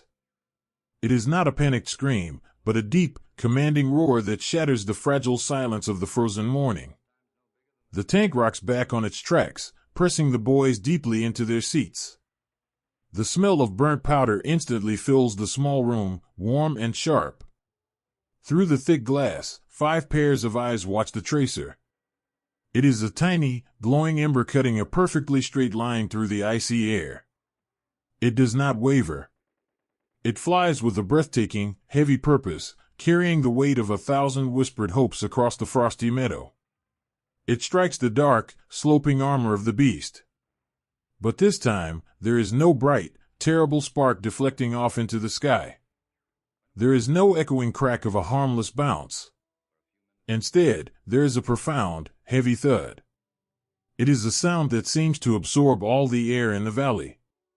The bright silver jacket of the shell melts away in a brilliant flash, and the incredibly dense, heavy core of tungsten simply pushes forward. It does exactly what it was born to do in the silent, glowing heat of the midnight foundry. It pierces the dark. It punches straight through the impossible steel, tearing away the invincibility of the forest monster in a fraction of a second. The massive enemy tank shudders violently, as if struck by an invisible, giant hand. Its heavy tracks lock. Its engine coughs, a plume of dark smoke rising into the freezing air, and then it goes entirely still. The beast does not move again. Inside the Sherman, the echoing roar of their own gun fades away, leaving behind a silence so deep, so absolute, that it feels heavier than the tungsten shell itself. For a long, agonizing moment, nobody moves. They are frozen in place, staring through the periscopes, their minds struggling to catch up with what their eyes have just seen. The sloped armor, the impossible riddle that had haunted their dreams and dictated their survival, had been broken. Then, slowly, beautifully, the tension breaks. It starts with the driver. He lets go of the steering levers. He leans forward, resting his forehead against the cold, green metal of the dashboard, and lets out a long, shuddering breath. It is a breath he feels he has been holding for weeks. In the turret, the loader sinks down onto his canvas seat. His legs are suddenly weak, completely drained of adrenaline. He looks at his empty hands, the hands that had held the impossible weight of the silver bullet just moments before. A slow, quiet smile spreads across his dirty, tired face. He looks across the cramped space at the gunner. The gunner has finally pulled his eye away from the optic. He is blinking slowly, tears of pure, overwhelming relief pooling at the corners of his eyes. He does not wipe them away. He simply leans back against the cold steel, running a trembling hand through his hair. The commander reaches out, his hand finding the gunner's shoulder. He doesn't just pat it this time. He grips it firmly, a warm, anchoring touch in the freezing room. He reaches his other hand over to the loader, pulling the boy's shoulder toward him. No words are spoken. None are needed. The sigh of relief that washes over the crew is a collective, physical thing. It is the feeling of a crushing, suffocating weight being lifted from their chests all at once. The mythical monster of the woods has been proven mortal. The deep, paralyzing fear that had wrapped around their hearts since the day their first shell bounced has simply evaporated into the frosty morning air. They are still in a war. They are still sitting in a freezing metal box in a foreign land. But everything has changed. The air inside the tank suddenly feels lighter, warmer, and easier to breathe. The driver reaches down with trembling hands and finds his thermos. He pours a small cup of lukewarm coffee and passes it back through the shadows to the turret. The boys share the cup, their hands brushing against one another, their eyes meeting in the dim red light with a profound, quiet understanding. We are going to make it. That is the unspoken sentence echoing in the small steel room. It is a gentle, soothing realization that settles deep into their tired bones. They are no longer the hunted. They are no longer the desperate, clever foxes hiding in the hedgerows, hoping the wolf passes them by. They have the key. They have the light to pierce the shadows. The commander pushes open the heavy steel hatch above his head. The hinges, stiff with frost, groan softly. He stands up, his head and shoulders emerging into the biting cold of the morning. He looks out across the white, frozen meadow. The mist is still swirling, but the sun is finally beginning to break through the gray clouds, casting long, pale beams of light across the ice. The dark silhouette of the panther sits silently at the edge of the trees, a broken statue in the snow. The commander takes a deep breath of the freezing air. It tastes clean. It tastes like tomorrow. He looks down into the turret, at the faces of his boys bathed in the red glow, looking up at him with a quiet, enduring trust. He offers them a small, exhausted, beautiful nod. He pulls the hatch shut with a solid, comforting clank. The driver eases the levers forward. The heavy steel tracks bite into the frozen earth, crushing the frost with a satisfying crunch. The engine hums its familiar, reliable lullaby, and the green machine slowly begins to roll forward. They do not hide in the shadows of the ancient earth walls today. They drive straight down the center of the snowy field, leaving a trail of deep, dark tracks in the pristine white frost. They move with a quiet, steady confidence, wrapped in the invisible armor of their brotherhood, carrying the heavy, beautiful secret of the comet's heart, ready to face the waking world. There is a profound, silent moment when the shadow of fear finally releases your hand, only to drift across the valley and rest gently upon the shoulders of someone else. The winter has fully settled over the European forests now. The world is a vast, unending painting of soft white snow and dark, charcoal-colored tree trunks. The air is so crisp and still that you can hear the delicate snap of a frozen pine branch falling to the earth from half a mile away. It is a beautiful, sleeping landscape, wrapped in a heavy, peaceful blanket of frost. Inside the green steel walls of the Sherman tank, the atmosphere has changed just as completely as the seasons. Just a few short weeks ago, this cramped, metallic room was a vessel of quiet, suffocating dread. The boys inside used to breathe shallowly, their shoulders drawn up tightly toward their ears, constantly bracing for a blow they knew their armor could not withstand. They had moved through the world like field mice, keeping to the deep trenches and the overgrown hedgerows, terrified of the open light. But today, the air inside the turret is different. It is light. It is easy. Watch the driver as he rests his hands on the steering levers. His knuckles are no longer white with tension. His grip is relaxed, his movements fluid and entirely calm. He does not flinch at every shadow that stretches across the snowy road. Beside him, the assistant driver is quietly humming a slow, familiar tune, a soft melody that floats up into the turret and mingles with the warm smell of hot oil and wool. They are still in a war. The cold is still biting, and the miles ahead are still long. But the terrible, paralyzing weight of feeling helpless has vanished. It vanished the moment the long barrel roared and the heavy, silver-jacketed shell proved that the impossible could be broken. The loader sits casually on his canvas seat, a worn rag in his hand, gently polishing the brass casing of one of their precious, heavy tungsten rounds. He treats it with the tender care one might give to a cherished family heirloom. He knows they only have a few of these secret shells, hidden away in their special racks, but a few are all they need. Just knowing they are there, resting quietly in the dark, is enough. It is a comforting anchor that keeps the crew steady. This quiet confidence does not look like arrogance. It does not look like the boasting pride of a conqueror. It is much softer than that. It is the deep, profound peace of a man who suddenly realizes he has the exact tool he needs to finish a very difficult job. In the dim, red glow of the evening, the commander pulls out his small leather notebook. He balances it on his knee, the stub of his pencil moving smoothly across the fragile paper. He is writing to his wife. The woods don't seem so dark anymore, he writes, his handwriting relaxed and looping. We have found a steady rhythm. The machine is running beautifully, and the boys are sleeping soundly again.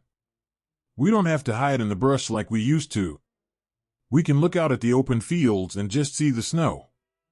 You would love the way the trees look when the frost catches the morning sun. I am safe. We are all safe. He folds the letter with a gentle crease, feeling a genuine, warm truth in the words. He isn't protecting her from his fear anymore, because the fear is simply gone. It has been replaced by a calm, enduring focus. But fear is a heavy, restless thing. When it leaves one home, it inevitably wanders through the dark woods looking for another door to knock on. Across the snowy expanse, deep within the heavy timber of the black forest, a different silence is settling. Here, resting in the shadows of the ancient pines, are the massive, sloped shapes of the Panther tanks. For so long, these machines were the undisputed kings of the misty valleys. They were the mythical beasts, wrapped in thick steel hides that simply shrugged away danger. The young men sitting inside these German machines had worn a cloak of invincibility. They had known, with a quiet certainty, that the green American tanks could not hurt them from the front. But rumors travel faster than the winter wind. It starts as a hushed whisper passed between crews sharing a cigarette in the freezing dark. A story of a distant meadow. A story of a long-barreled Sherman that did not run away. A story of a bright flash, a heavy thud, and a thick, slanted armor plate pierced clean through. Inside the Panther, the German boys are just as young, just as cold, and just as far from their mothers as the boys in the Sherman. They sit in the dim light of their own dials, their breath pluming in the freezing air. They look at the thick steel walls sloping around them. Only days ago, those walls felt like an impenetrable fortress. They felt like a guarantee of survival. Now, the steel feels just a little bit thinner. The metal feels just a little bit colder. The psychological tide of the forest has turned, a slow, invisible shifting of the water. The hunter is slowly beginning to understand the terrifying vulnerability of the hunted. The German gunner looks through his optics out into the snowy trees. He does not see easy prey anymore. He sees the edge of the woods, wondering if behind the next snowdrift, a long barrel is waiting in the quiet sun. He wonders about the secret shells he has heard whispered about, the impossibly heavy metal that does not care how thick his armor is. He reaches up and tightens his wool scarf around his neck, a sudden shiver passing through his shoulders that has nothing to do with the winter air. The feeling of being untouchable is gone. The forest is no longer just their domain, it is a shared, dangerous wilderness once again. This is the tragedy and the quiet symmetry of the world they live in. The relief that warms the heart of the American loader across the valley is the exact same chill that now creeps into the bones of the German driver. The shadow has simply shifted, gliding silently over the treetops to rest on the other side of the clearing. But for our boys in the Sherman, this shift brings a beautiful, healing calm. The next morning dawns with a pale, brilliant blue sky. The snow sparkles like crushed diamonds across the open fields. The Sherman's engine roars to life, a deep, contented rumble that shakes the icicles from the steel fenders. The driver eases the tank out from beneath the canopy of the trees. He does not hug the tree line. He does not seek the deep, muddy ruts of the sunken roads. He guides their faithful machine straight out into the pristine, unbroken snow of the open meadow. They move with a slow, deliberate grace. The tracks lay down a perfectly straight path behind them. Inside the turret, the commander stands with his head out of the hatch, the freezing wind rushing past his face, bringing pink color to his cheeks. He does not constantly scan the shadows with panicked, darting eyes. He looks straight ahead, his posture tall and restful. They are no longer creeping. They are simply traveling. The gunner sits comfortably in his seat, his hand resting lightly near the rack where the silver bullets sleep. He feels a deep, quiet gratitude for the heavy weight of those shells. They are his protectors. They are the silent guardians of his brothers. As they roll across the beautiful, frozen landscape, they pass a small, ruined stone wall. Sitting on the wall is a single, brilliant red cardinal, a tiny splash of vibrant color against the endless white and gray.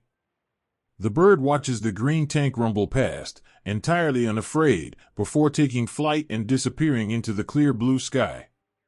The loader watches the bird go, a soft smile touching his lips.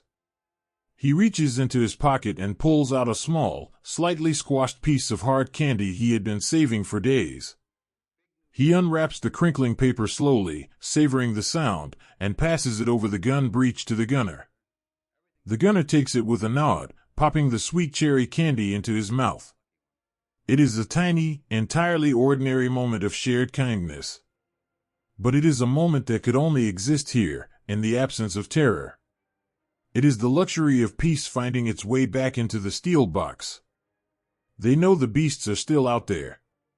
They know the war is not over, and there are still many miles to go before they can finally turn off the engine and walk all the way home. But the dread has lost its grip. The mythical monsters have been reduced to mere machines, and the shadows in the forest are simply shadows once again.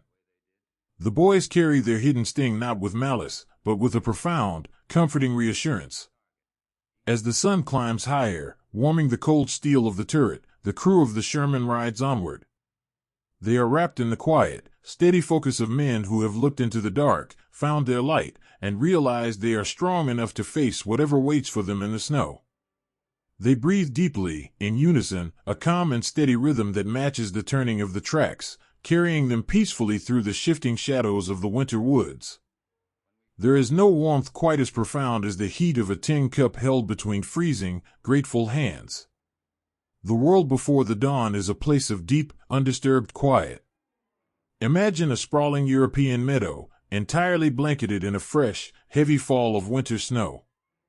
The landscape is softened, every sharp edge and jagged ruined wall smoothed over by the pure, bright powder. The trees at the edge of the field look like sleeping giants draped in thick, white wool. The air is unimaginably crisp, carrying the clean, sharp scent of pine needles and frost. It is so still that if you simply close your eyes, you might believe you are the only person left on the entire, peaceful earth. Resting in the center of this pristine white ocean is the Sherman tank. Overnight, the falling snow has covered its olive-drab paint, turning the heavy machine into a gentle, rolling drift. The long barrel of the gun extends forward, wearing a delicate crown of icicles that catch the very first, faint gleams of the morning light. Inside the steel hull, the boys are waking up. It is not a sudden, frantic awakening born of alarms or shouted orders. It is the slow, reluctant stirring of young men rising from a deep, healing sleep. For the first time in what feels like an eternity, they have slept through the night without a single one of them waking up in a cold sweat, reaching blindly for a weapon in the dark. The haunting dreams of sloped armor and invincible beasts have slowly faded away, chased off by the heavy, silent promise of the silver-jacketed shells resting safely in the racks beneath their boots. The driver is the first to move. He uncurls from his small, canvas seat, his joints popping softly in the quiet cabin. He rubs his eyes with the back of a thick wool glove, blinking against the dim, icy light filtering through the vision blocks. He looks over at the assistant driver, who is still softly snoring, his chin tucked deep into the collar of his coat. The driver smiles, a gentle, fond expression. He decides to let the boy sleep just a little while longer. He reaches up and quietly unlatches his hatch. He pushes it open, and a shower of loose, powdery snow falls into his lap. He doesn't mind.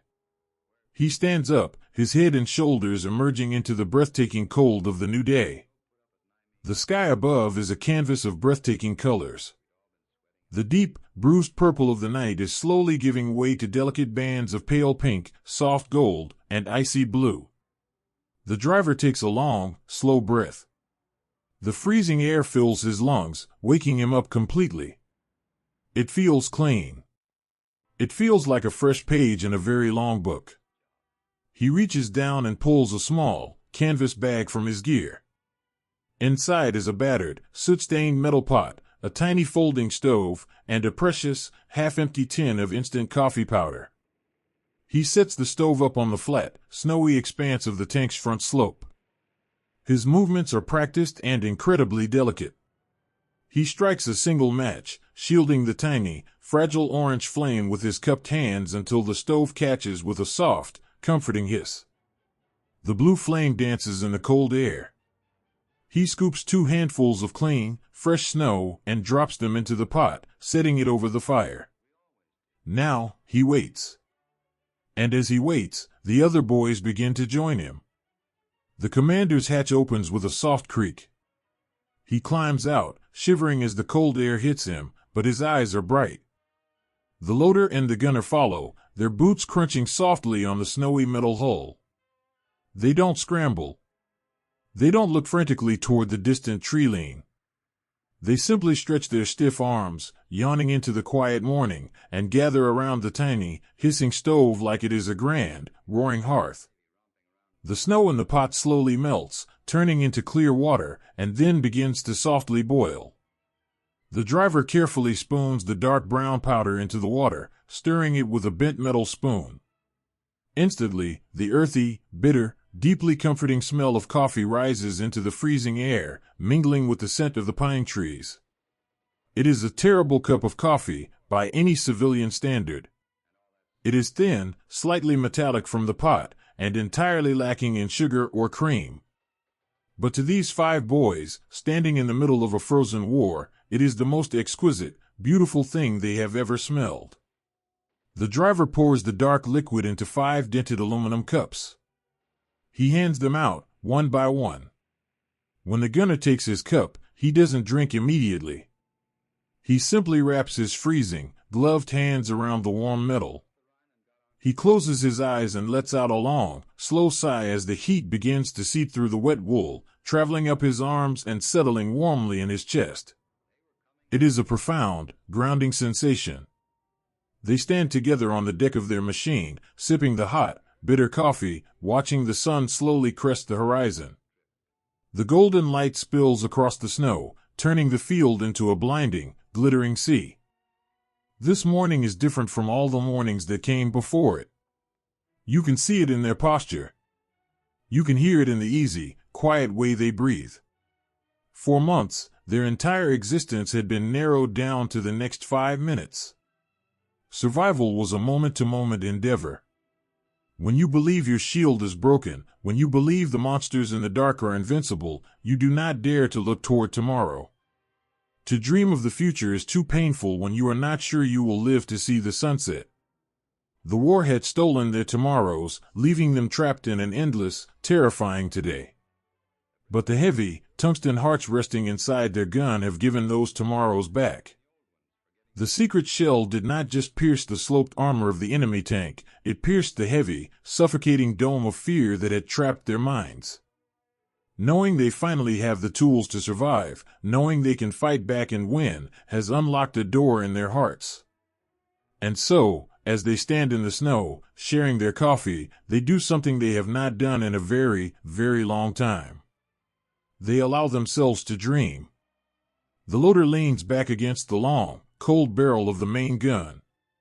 He stares out at the rising sun, but he is not seeing the European meadow.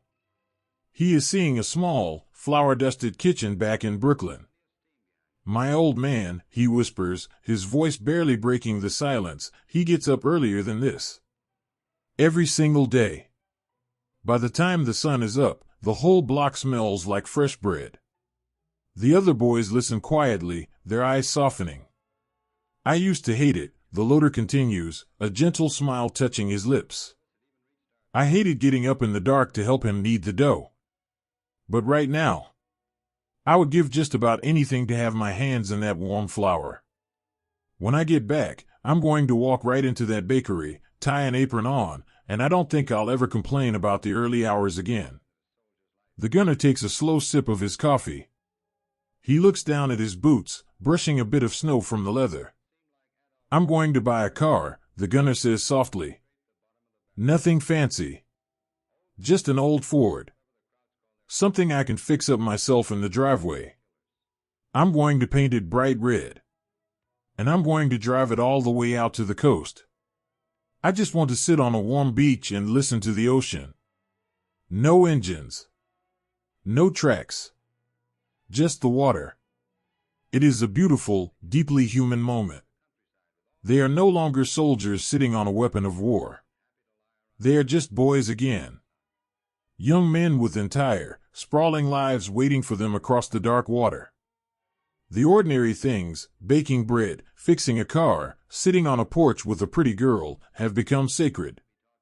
They are the beautiful, glowing anchors pulling them gently toward the end of the conflict. The commander sits down on the edge of the open hatch, his legs dangling inside the warm turret. He rests his tin cup beside him and pulls his small leather notebook from his breast pocket. He takes his pencil and begins to write. His letters home used to be careful, constructed things.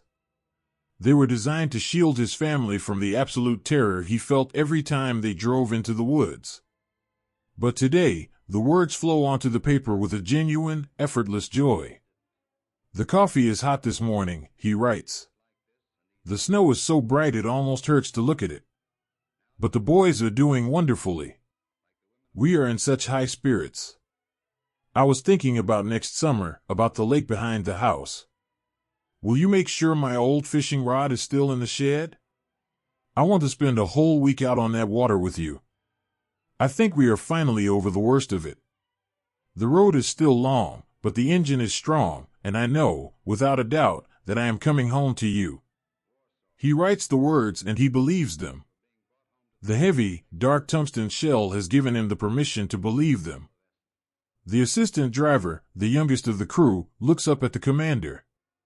Do you think they really miss us? He asks, his voice entirely devoid of its usual anxious tremor. It is just a quiet, earnest question. The commander looks up from his letter. He looks at the boy's frost-reddened cheeks, his dirty uniform, and the profound, enduring innocence that somehow still lives in his eyes. He smiles, reaching out to gently squeeze the boy's shoulder. They miss us every single minute of every single day, the commander says softly. And they are keeping the lights on for us. All we have to do is keep driving east until the sun comes up on a day without a war. A comfortable, golden silence settles over the tank. The coffee is gone, the aluminum cups leaving small, warm rings on the snowy metal. The tiny blue flame of the stove is extinguished, packed away back into the canvas bag. The sun is fully up now, a brilliant, blinding sphere in the pale winter sky. The icicles on the long barrel are beginning to melt, single drops of water falling to the snowy earth with a soft, peaceful tap, tap, tap. The world around them is waking up. The distant sounds of other engines coughing to life drift over the frosty hills. It is time to move. It is time to go back to work. But there is no heavy dread settling on their shoulders as they climb back down into the turret. There is no frantic, panicked rushing. They pull the heavy steel hatches shut with a solid, reassuring sound. The driver takes his seat, his hands finding the familiar levers. He pushes the starter. The massive engine catches instantly, a deep, powerful roar that shakes the snow from the treads. The green machine vibrates with life and purpose. As they roll forward, leaving deep, churning tracks in the perfect white snow, they carry the warmth of the morning with them. The bitter coffee, the quiet laughter, the sweet dreams of bread and red cars and fishing trips, these are their true armor now. They ride forward into the winter, not as men haunted by the shadows of invincible beasts, but as men guided by the quiet, unbreakable promise of home, knowing they finally hold the key to their own tomorrow. There is a rhythm to survival, a steady, unbroken heartbeat made of turning gears and endless, falling snow. Imagine a world painted entirely in shades of white and winter gray. The landscape stretches out before us, a vast, sleeping ocean of frosted fields, quiet valleys, and deep, slumbering forests. The sky above is a pale, milky canvas, dropping soft, heavy flakes of snow that drift lazily to the earth, covering the scars of the world in a pristine, purifying blanket. In this silent, frozen expanse, distance loses its meaning. There are no clear horizons, only the gentle blurring of the earth into the sky. Through this quiet, white world, a lone shape moves. It is our Sherman, a steadfast island of olive-drab steel navigating the winter tide. Listen to the sound it makes. It is a slow, hypnotic, churning melody. The heavy metal tracks bite into the deep snow with a soft, rhythmic crunch, a sound like boots breaking through a crust of sugar. Crunch, turn, press. Crunch, turn, press. It is a lullaby of endurance. The great engine in the back of the machine hums with a deep, resonating purr, a constant vibration that travels through the metal walls, into the canvas seats, and straight into the tired bones of the 5 boys sitting inside. They are on the long road east. This journey is no longer a frantic, terrified scramble through the shadows. The days of jumping at every snapped twig, of holding their breath at every dark cluster of trees, have slowly faded into the past. A profound, quiet transformation has taken place within the steel walls of the turret. The terror has been replaced by something far more powerful and far more beautiful. It has been replaced by trust. The loader sits in his quiet corner, his eyes half closed, listening to the hum of the engine. Every so often, his hand drifts downward, entirely by instinct, to brush against the smooth, cold metal resting in the stowage rack beside his boots. He touches the silver jackets of the secret shells. He does not need to lift them to remember their impossible, grounding weight. Just knowing they are there, resting silently in the dark, is enough. The heavy tungsten hearts forged in the quiet foundries of home have become more than just ammunition. They are talismans. They are physical, undeniable proof that the boys are not alone, and that the beasts in the woods can be broken. The loader lets out a slow, contented breath, his shoulders dropping, relaxing into the rhythm of the road. The tank is no longer just a machine to them. It is a faithful, living companion. They have learned to trust its thick green hide, its humming heart, and the long, elegant reach of its main gun. The Sherman has kept them warm when the wind howled outside. It has sheltered them from the biting frost, and it has carried them safely through the darkest, most terrifying valleys. They love this machine with a quiet, fierce devotion. As they push eastward, day after day, the journey becomes a meditation on the sheer, breathtaking endurance of the human spirit. War, they have discovered, is not always a series of grand, dramatic moments. Most of the time, it is simply the act of continuing to move forward when you are unimaginably tired.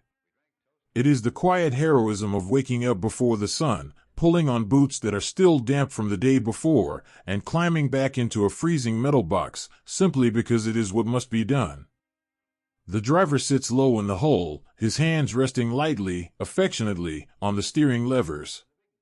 His eyes are focused on the endless expanse of white stretching out through his narrow glass block. Driving in the deep snow is a delicate art. It requires patience and a gentle touch. He cannot fight the terrain, he must work with it. He reads the subtle dips and drifts in the snow, guiding the heavy machine with a fluid, intuitive grace. When the tracks begin to slip, he does not force them. He eases back, finds a new angle, and gently coaxes the tank forward. It is a quiet, ongoing conversation between a boy and his machine, spoken entirely through touch and vibration. Behind him, in the dim, warm light of the turret, the passage of time is measured not by clocks, but by small, shared moments of quiet humanity. The gunner shifts in his seat, his muscles stiff from the cold. Without a word, the commander reaches down and drapes an extra wool blanket over the gunner's shoulders, tucking the edges in to keep out the draft. The gunner looks back, offering a small, tired smile of pure gratitude. Later in the afternoon, the assistant driver retrieves a single, slightly bruised apple from his canvas pack. He had been saving it for days, a precious reminder of late summer orchards back home. He pulls out his pocketknife, carefully slicing the fruit into 5 perfectly equal, thin pieces. He passes them around the cramped space. The boys eat the apple slowly, letting the crisp, sweet juice wake up their senses, savoring the taste as if it were a grand, luxurious feast. These tiny acts of sharing, a blanket, a piece of fruit, a quiet nod of understanding, are the true fuel that keeps them moving. The engine runs on gasoline, but the boys run on the gentle, enduring love they have for one another. The landscape outside slowly begins to change as the afternoon wears on. The flat, open fields give way to rolling, snow-covered hills. The sky begins to shift, shedding its pale milky gray for the deep, vibrant colors of the winter twilight. Rich bands of bruised purple, soft indigo, and fiery orange stretch across the horizon, casting long, beautiful shadows over the snow. The rhythmic crunching of the tracks begins to slow. The commander, standing with his head just below the open hatch, taps the driver's shoulder. It is time to rest. The driver guides the Sherman gently off the path, nestling the heavy machine into a grove of tall, quiet pine trees. He pulls the levers back one final time and cuts the engine. The sudden silence that rushes in to fill the space left by the roaring motor is absolutely profound. It is a thick, velvet quiet that seems to press against their ears. The world is perfectly, beautifully still. The boys do not rush. They move with the slow, practiced efficiency of a family going through their evening chores. They climb out of the warm turret, their boots sinking deep into the fresh, powdery snow. The cold air bites at their cheeks, but it feels incredibly clean and refreshing after a long day in the close quarters of the tank. They take their heavy, wooden-handled shovels and begin to carefully knock the packed ice and frozen mud from the tank's suspension. They work together, a quiet team, caring for the legs of the beast that carries them. They drape a heavy, waterproof canvas tarp over the engine deck to keep the overnight snow from freezing the vents. They pat the cold steel of the hull, whispering quiet words of thanks to their silent protector. Beneath the thick, sheltering branches of the pines, they build a tiny, smokeless fire. It is just large enough to melt a pot of snow and warm their hands. They sit close to the small, dancing flame, watching the embers glow in the deepening dark. The radio operator, who sits down in the hole next to the driver, pulls off his heavy gloves. He reaches into his jacket and retrieves his small, worn notebook and the stub of a pencil. He rests the book on his knee, leaning in close to the fire to catch the flickering light. He takes a deep breath of the pine-scented air, and he begins to write. "The world is so big out here," he writes, his handwriting smooth and thoughtful. "And it is entirely white. We have been driving for days, just following the road east. It feels like we are moving through a dream. The engine hums, the snow falls, and we just keep pushing forward." He pauses, looking up at the massive, shadowed shape of their tank resting quietly among the trees. "I used to be so afraid of what was waiting for us at the end of the road. But I am not afraid anymore. We have a good, strong home in this machine. We have the new shells resting safe inside, and we have each other. We are a family now. We take care of one another. When the cold gets too deep, someone always has an extra pair of socks. When the quiet gets too heavy, someone always has a story to tell." He looks around the small fire at the faces of his brothers. They are dirty, exhausted, and lined with a maturity that their young years should not have to carry. But they are also entirely at peace. "It is a long road," he continues, the pencil whispering softly against the paper. "But every time the tracks turn, every time we push another mile through the snow, we are moving eastward. And moving eastward means we are moving closer to the end. It means we are moving closer to the day we can finally turn the engine off for good. Closer to the day we can turn around, cross the water, and come back to you." He closes the notebook, tucking it safely over his heart. The small fire slowly burns down to a soft, glowing bed of red embers. The winter night has fully arrived, bringing with it a deep, breathtaking cold. Millions of stars reveal themselves in the clear, black sky above the tree canopy, glittering like scattered diamonds in the dark. It is time to seek the sanctuary of the steel bell. The boys stamp the last of the embers out, ensuring the forest remains undisturbed. They climb back up the sides of the Sherman, their hands finding the familiar, freezing metal grips. They lower themselves down through the hatches, pulling the heavy steel doors shut behind them with a solid, comforting clank. Inside, the tank is still holding the residual heat from the day's long drive. The massive engine block acts as a gentle, warm heart, radiating a soft comfort into the small room. The boys wrap themselves in their thick wool blankets, pulling their canvas caps down over their ears. They settle into their seats, their bodies molding perfectly into the cramped, familiar spaces. The darkness inside is absolute, save for the faint, pale glow of the driver's instrument dials. It is a peaceful, protective dark. There is no fear of the shadows tonight. The deep woods outside are no longer filled with invincible monsters. They are simply woods. The world has been righted. The balance has been restored by the heavy, hidden hearts of the silver bullets, and by the sheer, quiet determination of the boys who carry them. Soon, the soft, rhythmic sound of breathing fills the turret. 5 chests rising and falling in unison. A peaceful, gentle chorus in the heart of the winter forest. They sleep deeply, cradled in the belly of their green machine. They are resting their tired bones, gathering their quiet strength. For tomorrow, the sun will rise again over the frozen fields. The engine will roar back to life, shaking the fresh snow from the hull. The heavy tracks will bite into the earth, and the long, rhythmic push will continue. They will follow the long road east, guided by trust, bound by love, and carried forward by the beautiful, unbreakable endurance of the human spirit. Until the snow melts, until the tracks stop turning, and until they finally, peacefully, arrive at the morning they have been dreaming of. There is a special kind of silence that follows a very long storm, a quiet that feels less like an absence of noise and more like a deep, collective sigh. The European valleys are changing. The biting, bitter frost that had gripped the earth for so many months has finally surrendered to the gentle, forgiving warmth of spring. The endless oceans of white snow have slowly melted away, turning into clear, singing brooks that weave through the vibrant, newly green meadows. The air no longer carries the sharp, icy sting of winter, nor the heavy, acrid scent of burnt powder. Instead, it smells of wet, turning soil, blooming wildflowers, and the sweet, clean promise of a new season. The heavy, dark woods that once held terrifying, mythical beasts have been reduced to simply trees once again. The shadows have lost their teeth.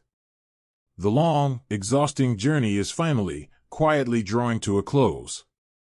In the center of a peaceful, sunlit valley, surrounded by rolling hills and ancient stone walls, sits the Sherman tank.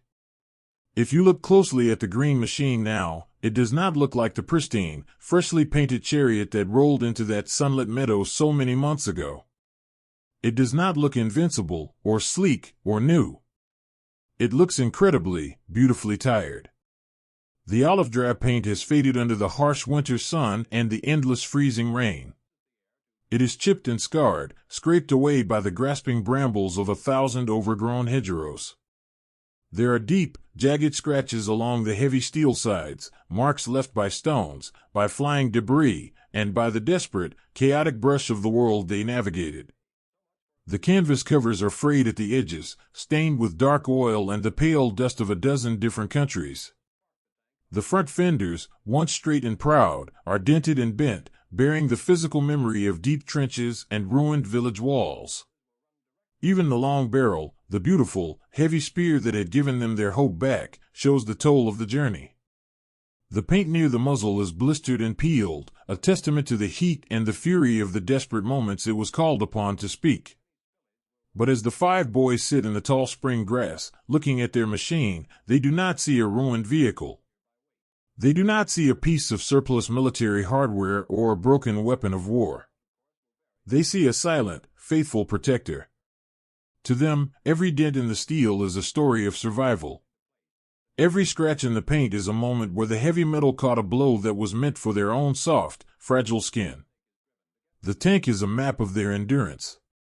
It is the battered, weary shield that carried them through the absolute darkest parts of the world and brought them safely out into the light of this beautiful, quiet afternoon. The driver is leaning back against the large, rubber-rimmed road wheels. His uniform jacket is unbuttoned, the heavy wool finally cast aside in the gentle warmth of the spring sun. He reaches out, tracing his fingers over a deep gouge in the steel hull just beside his shoulder. His touch is incredibly tender, almost reverent. He strokes the rough, scarred metal the way one might gently pat the neck of a very old, very loyal dog that has just run a terribly long race.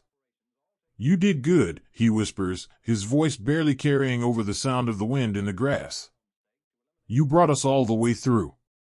Inside the turret, the air is no longer close and suffocating. Both hatches are thrown wide open, allowing the sweet spring breeze to sweep through the small, mechanical room, chasing away the lingering ghosts of damp wool and old fear. The loader stands up through the hatch, resting his elbows on the sun-warmed steel of the roof. He looks down into the dark stowage racks near his boots. There are still a few of the secret, silver-jacketed shells resting there in the shadows. He remembers the rainy afternoon when they first arrived in that pale wooden crate. He remembers the impossible, grounding weight of the tungsten core in his freezing hands. He remembers how that heavy metal, forged in the quiet, glowing heat of an American midnight, had completely changed the rhythm of their hearts. Those heavy shells were the key that unlocked their survival. They were the turning point, the long-distance whisper of love and protection from the engineers and the foundry workers back home. And now, their job is largely done. They rest quietly in the racks, silent witnesses to the boys' endurance, their heavy tungsten hearts no longer needed to break the armor of the monsters in the dark. The loader reaches down and gently touches the smooth top of one of the shells, a silent gesture of profound, enduring gratitude. "Thank you," he thinks, sending the thought back across the ocean, back to the drafting tables and the lathes. "We needed you, and you were there." A few yards away, sitting cross-legged in a patch of white clover, the commander has his worn leather notebook resting on his knee. For the first time since they crossed the water, he is not trying to invent a brave face. He is not trying to spin a gentle lie to protect the people he loves from his own terror. The psychological armor he has worn for so long, the heavy, invisible burden of keeping his boys calm and his family unaware, is finally slipping from his shoulders. It falls away like a heavy winter coat, leaving him feeling wonderfully, terrifyingly light. He dips his pencil, and he writes the truth of the spring. "The valley is so quiet today," he writes, his handwriting loose and unhurried. "You can hear the water running in the creek. We have the hatches open, and the sun is finally warm. We are just sitting in the grass, looking at our old machine. She is so battered and tired, but she is the most beautiful thing I have ever seen. She kept her promise. She kept us safe." He looks up from the paper, his eyes sweeping over the meadow. He sees the gunner lying flat on his back in the tall grass, his hands folded behind his head, his eyes closed in absolute, unguarded peace.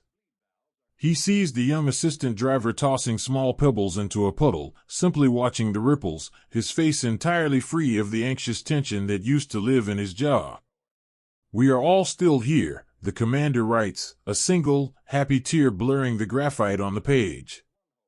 "Every single one of us. The shadows are gone, and the road ahead is clear. We are just waiting for the final word, and then we will turn her around.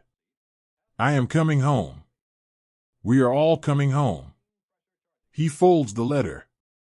It feels different in his hands than all the letters that came before it. It does not feel like a desperate message tossed into a dark sea. It feels like a beautiful, guaranteed promise. As the afternoon slowly stretches out, the golden light of the sun casts long, soft shadows across the valley. The boys gather around the tank, not to prepare it for battle, but simply to care for it. They bring buckets of clear water from the nearby stream. With soft rags and a gentle, unhurried pace, they begin to wash the thick, caked mud from the lower hull and the heavy steel tracks. It is a domestic, peaceful chore. They work in silence, listening to the soft sloshing of the water and the gentle dripping from the metal edges. They are washing away the winter. They are washing away the dirt of the dark forests and the deep, terrifying ruts of the sunken lanes. They scrub the painted white stars on the sides of the turret until they gleam brightly in the setting sun. They polish the long barrel of the main gun, wiping away the soot and the ashes of the conflict, restoring a quiet dignity to the heavy steel that saved their lives. When they are finished, the Sherman stands in the twilight, clean and proud. Its scars are still visible, deeply etched into the metal, but they no longer look like fresh wounds. They look like badges of honor. They look like the beautiful wrinkles on the face of a beloved, aging friend. The boys sit together on the warm engine deck as the evening begins to fall. The sky turns a magnificent shade of deep indigo, and the first few stars begin to prick through the fading light. The echoes in the valley are no longer the sounds of roaring engines, cracking branches, or the terrifying thud of heavy steel. The echoes now are the gentle calls of the evening birds settling into the trees. They are the soft, murmuring voices of 5 young men sharing a tin of peaches, their shoulders touching, their bond forged into something entirely unbreakable by the fire they walked through together. They look at the hills surrounding them, knowing that the beasts they once feared are either broken or gone. The heavy, magical shells that taught those beasts to fear the green tanks have done their work perfectly. The night wraps around them like a soft, familiar blanket. But tonight, there is no need to set a nervous watch. There is no need to keep a hand hovering near the gun controls.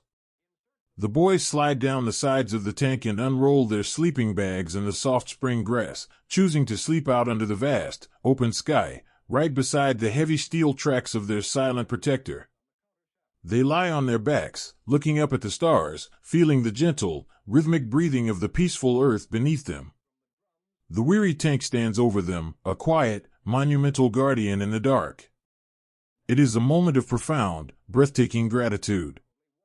A quiet reflection on the terrifying, miraculous journey they survived, and the beautiful, heavy truth that they will finally live to see the dawn of a world at peace. Time is the gentlest blanket of all, slowly covering the heaviest scars of the world in a soft, green sleep. Imagine, if you will, the European countryside as it breathes today. The morning mist still rolls across the fields just before the dawn, painting the world in that same deep, cool blue. The air is still incredibly quiet. But the silence now is not heavy with dread, and the mist does not hide sleeping giants or waiting monsters. The fog is simply a delicate veil, woven by the cooling earth, holding nothing but the promise of a peaceful morning. Decades have drifted by like autumn leaves falling onto a quiet stream. The earth, with its infinite, patient grace, has healed. Where the heavy, churning tracks of the green machines once tore deep, muddy gashes into the soil, the earth has smoothed itself over. Those long, desperate paths have been reclaimed by the wild. Now, they are soft, grassy hollows where white daisies and purple clover reach up toward the sun. In the spring, these old pathways become vibrant rivers of wildflowers, buzzing with the gentle, lazy hum of honeybees. If you were to walk through these meadows today, your boots would not find cold mud or jagged debris. They would find only the soft, forgiving cushion of moss and the sweet scent of crushed thyme. The ancient hedgerows, those massive walls of earth and tangled roots where the boys once hid their steel home, still stand. But they are no longer fortresses. They are sanctuaries for nesting sparrows and sleeping deer. The thick brambles that once scraped against the olive-drab paint now bear heavy, sweet blackberries in the late summer heat. The forest has forgotten the roar of the engines. It has forgotten the smell of burnt powder. It only remembers the song of the wind through the high branches, a ceaseless, sweeping lullaby that has washed the valleys clean. Deep in one of these quiet forests, far from the walking paths, you might find a forgotten piece of the past. Perhaps it is a broken link from a heavy steel track, or the rusted, curved remnant of a forgotten fender, left behind in the long journey eastward. It is no longer a weapon. It has become a part of the forest floor. It is painted entirely in the brilliant, soft greens of thick velvet moss. Tiny, delicate ferns unfurl from the places where the steel was once riveted together. In the hollow curve of the rusted metal, a small family of field mice has made a warm, dry nest out of dry grass and fallen leaves.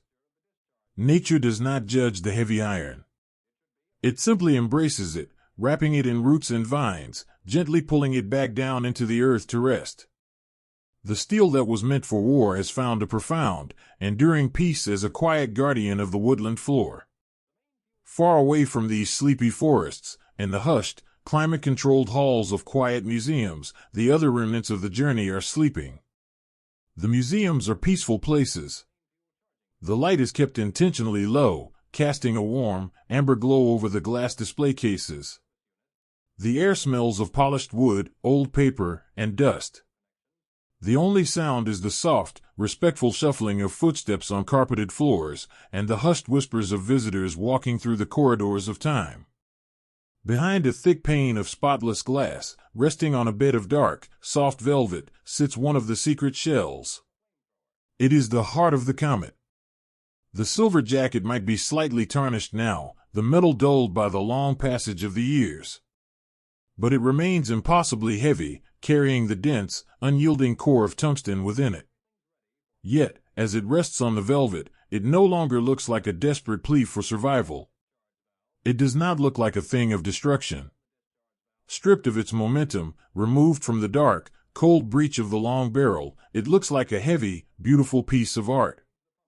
It is a monument to the quiet devotion of the engineers who stayed up late under single desk lamps.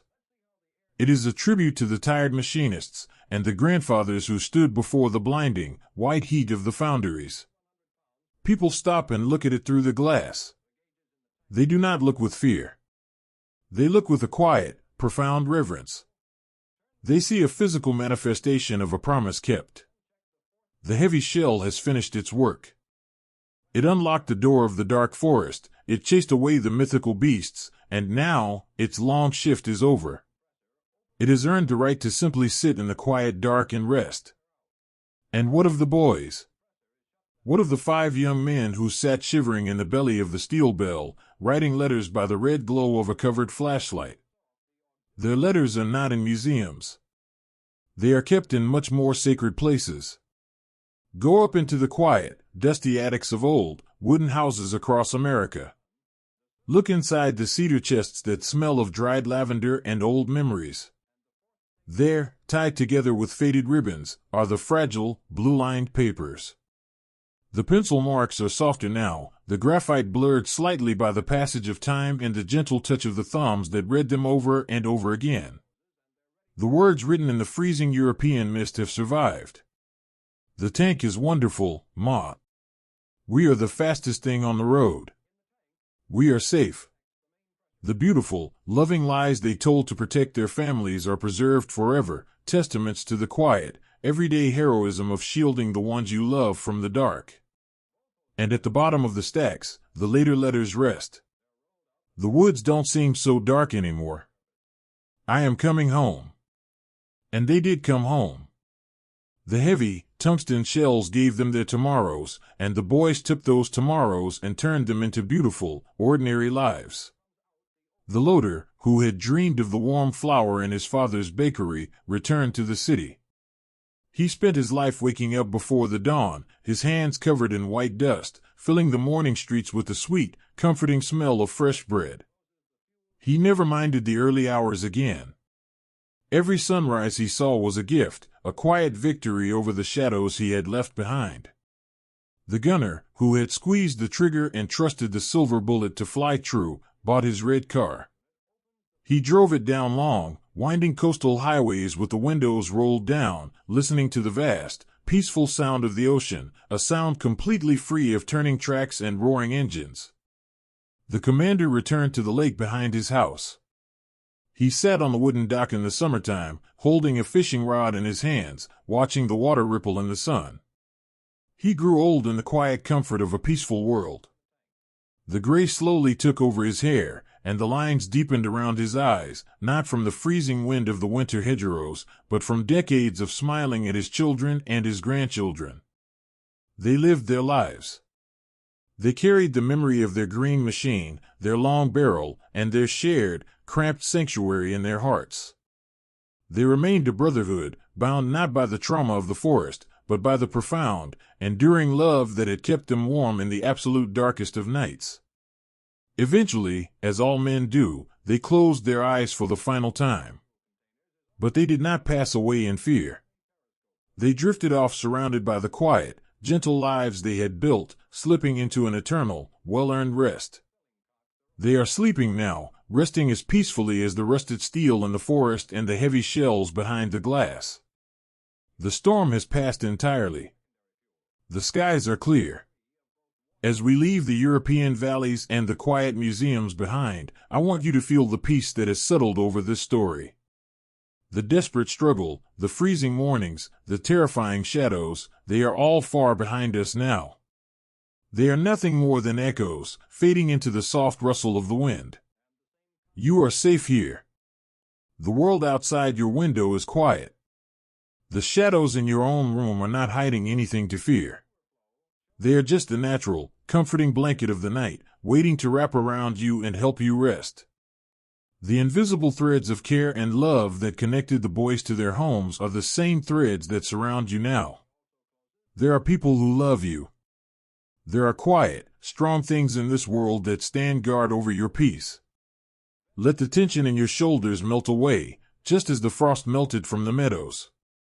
Let your breathing slow down, finding a calm, steady rhythm, like the gentle turning of wheels on a smooth, open road. You do not need to carry any heavy armor tonight. You do not need to keep watch. The long journey is over, and the sanctuary you are in is secure. Close your eyes.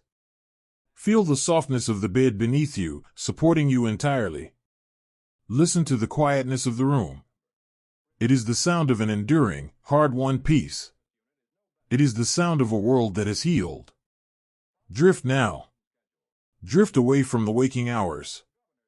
Let your mind wander through the sunlit, grassy fields where the wildflowers bloom over the old paths. Let the soft, sweeping wind carry you toward a deep, dreamless sleep. Everything is exactly as it should be. The night is gentle, the world is at rest, and you are entirely, beautifully safe. Sleep well.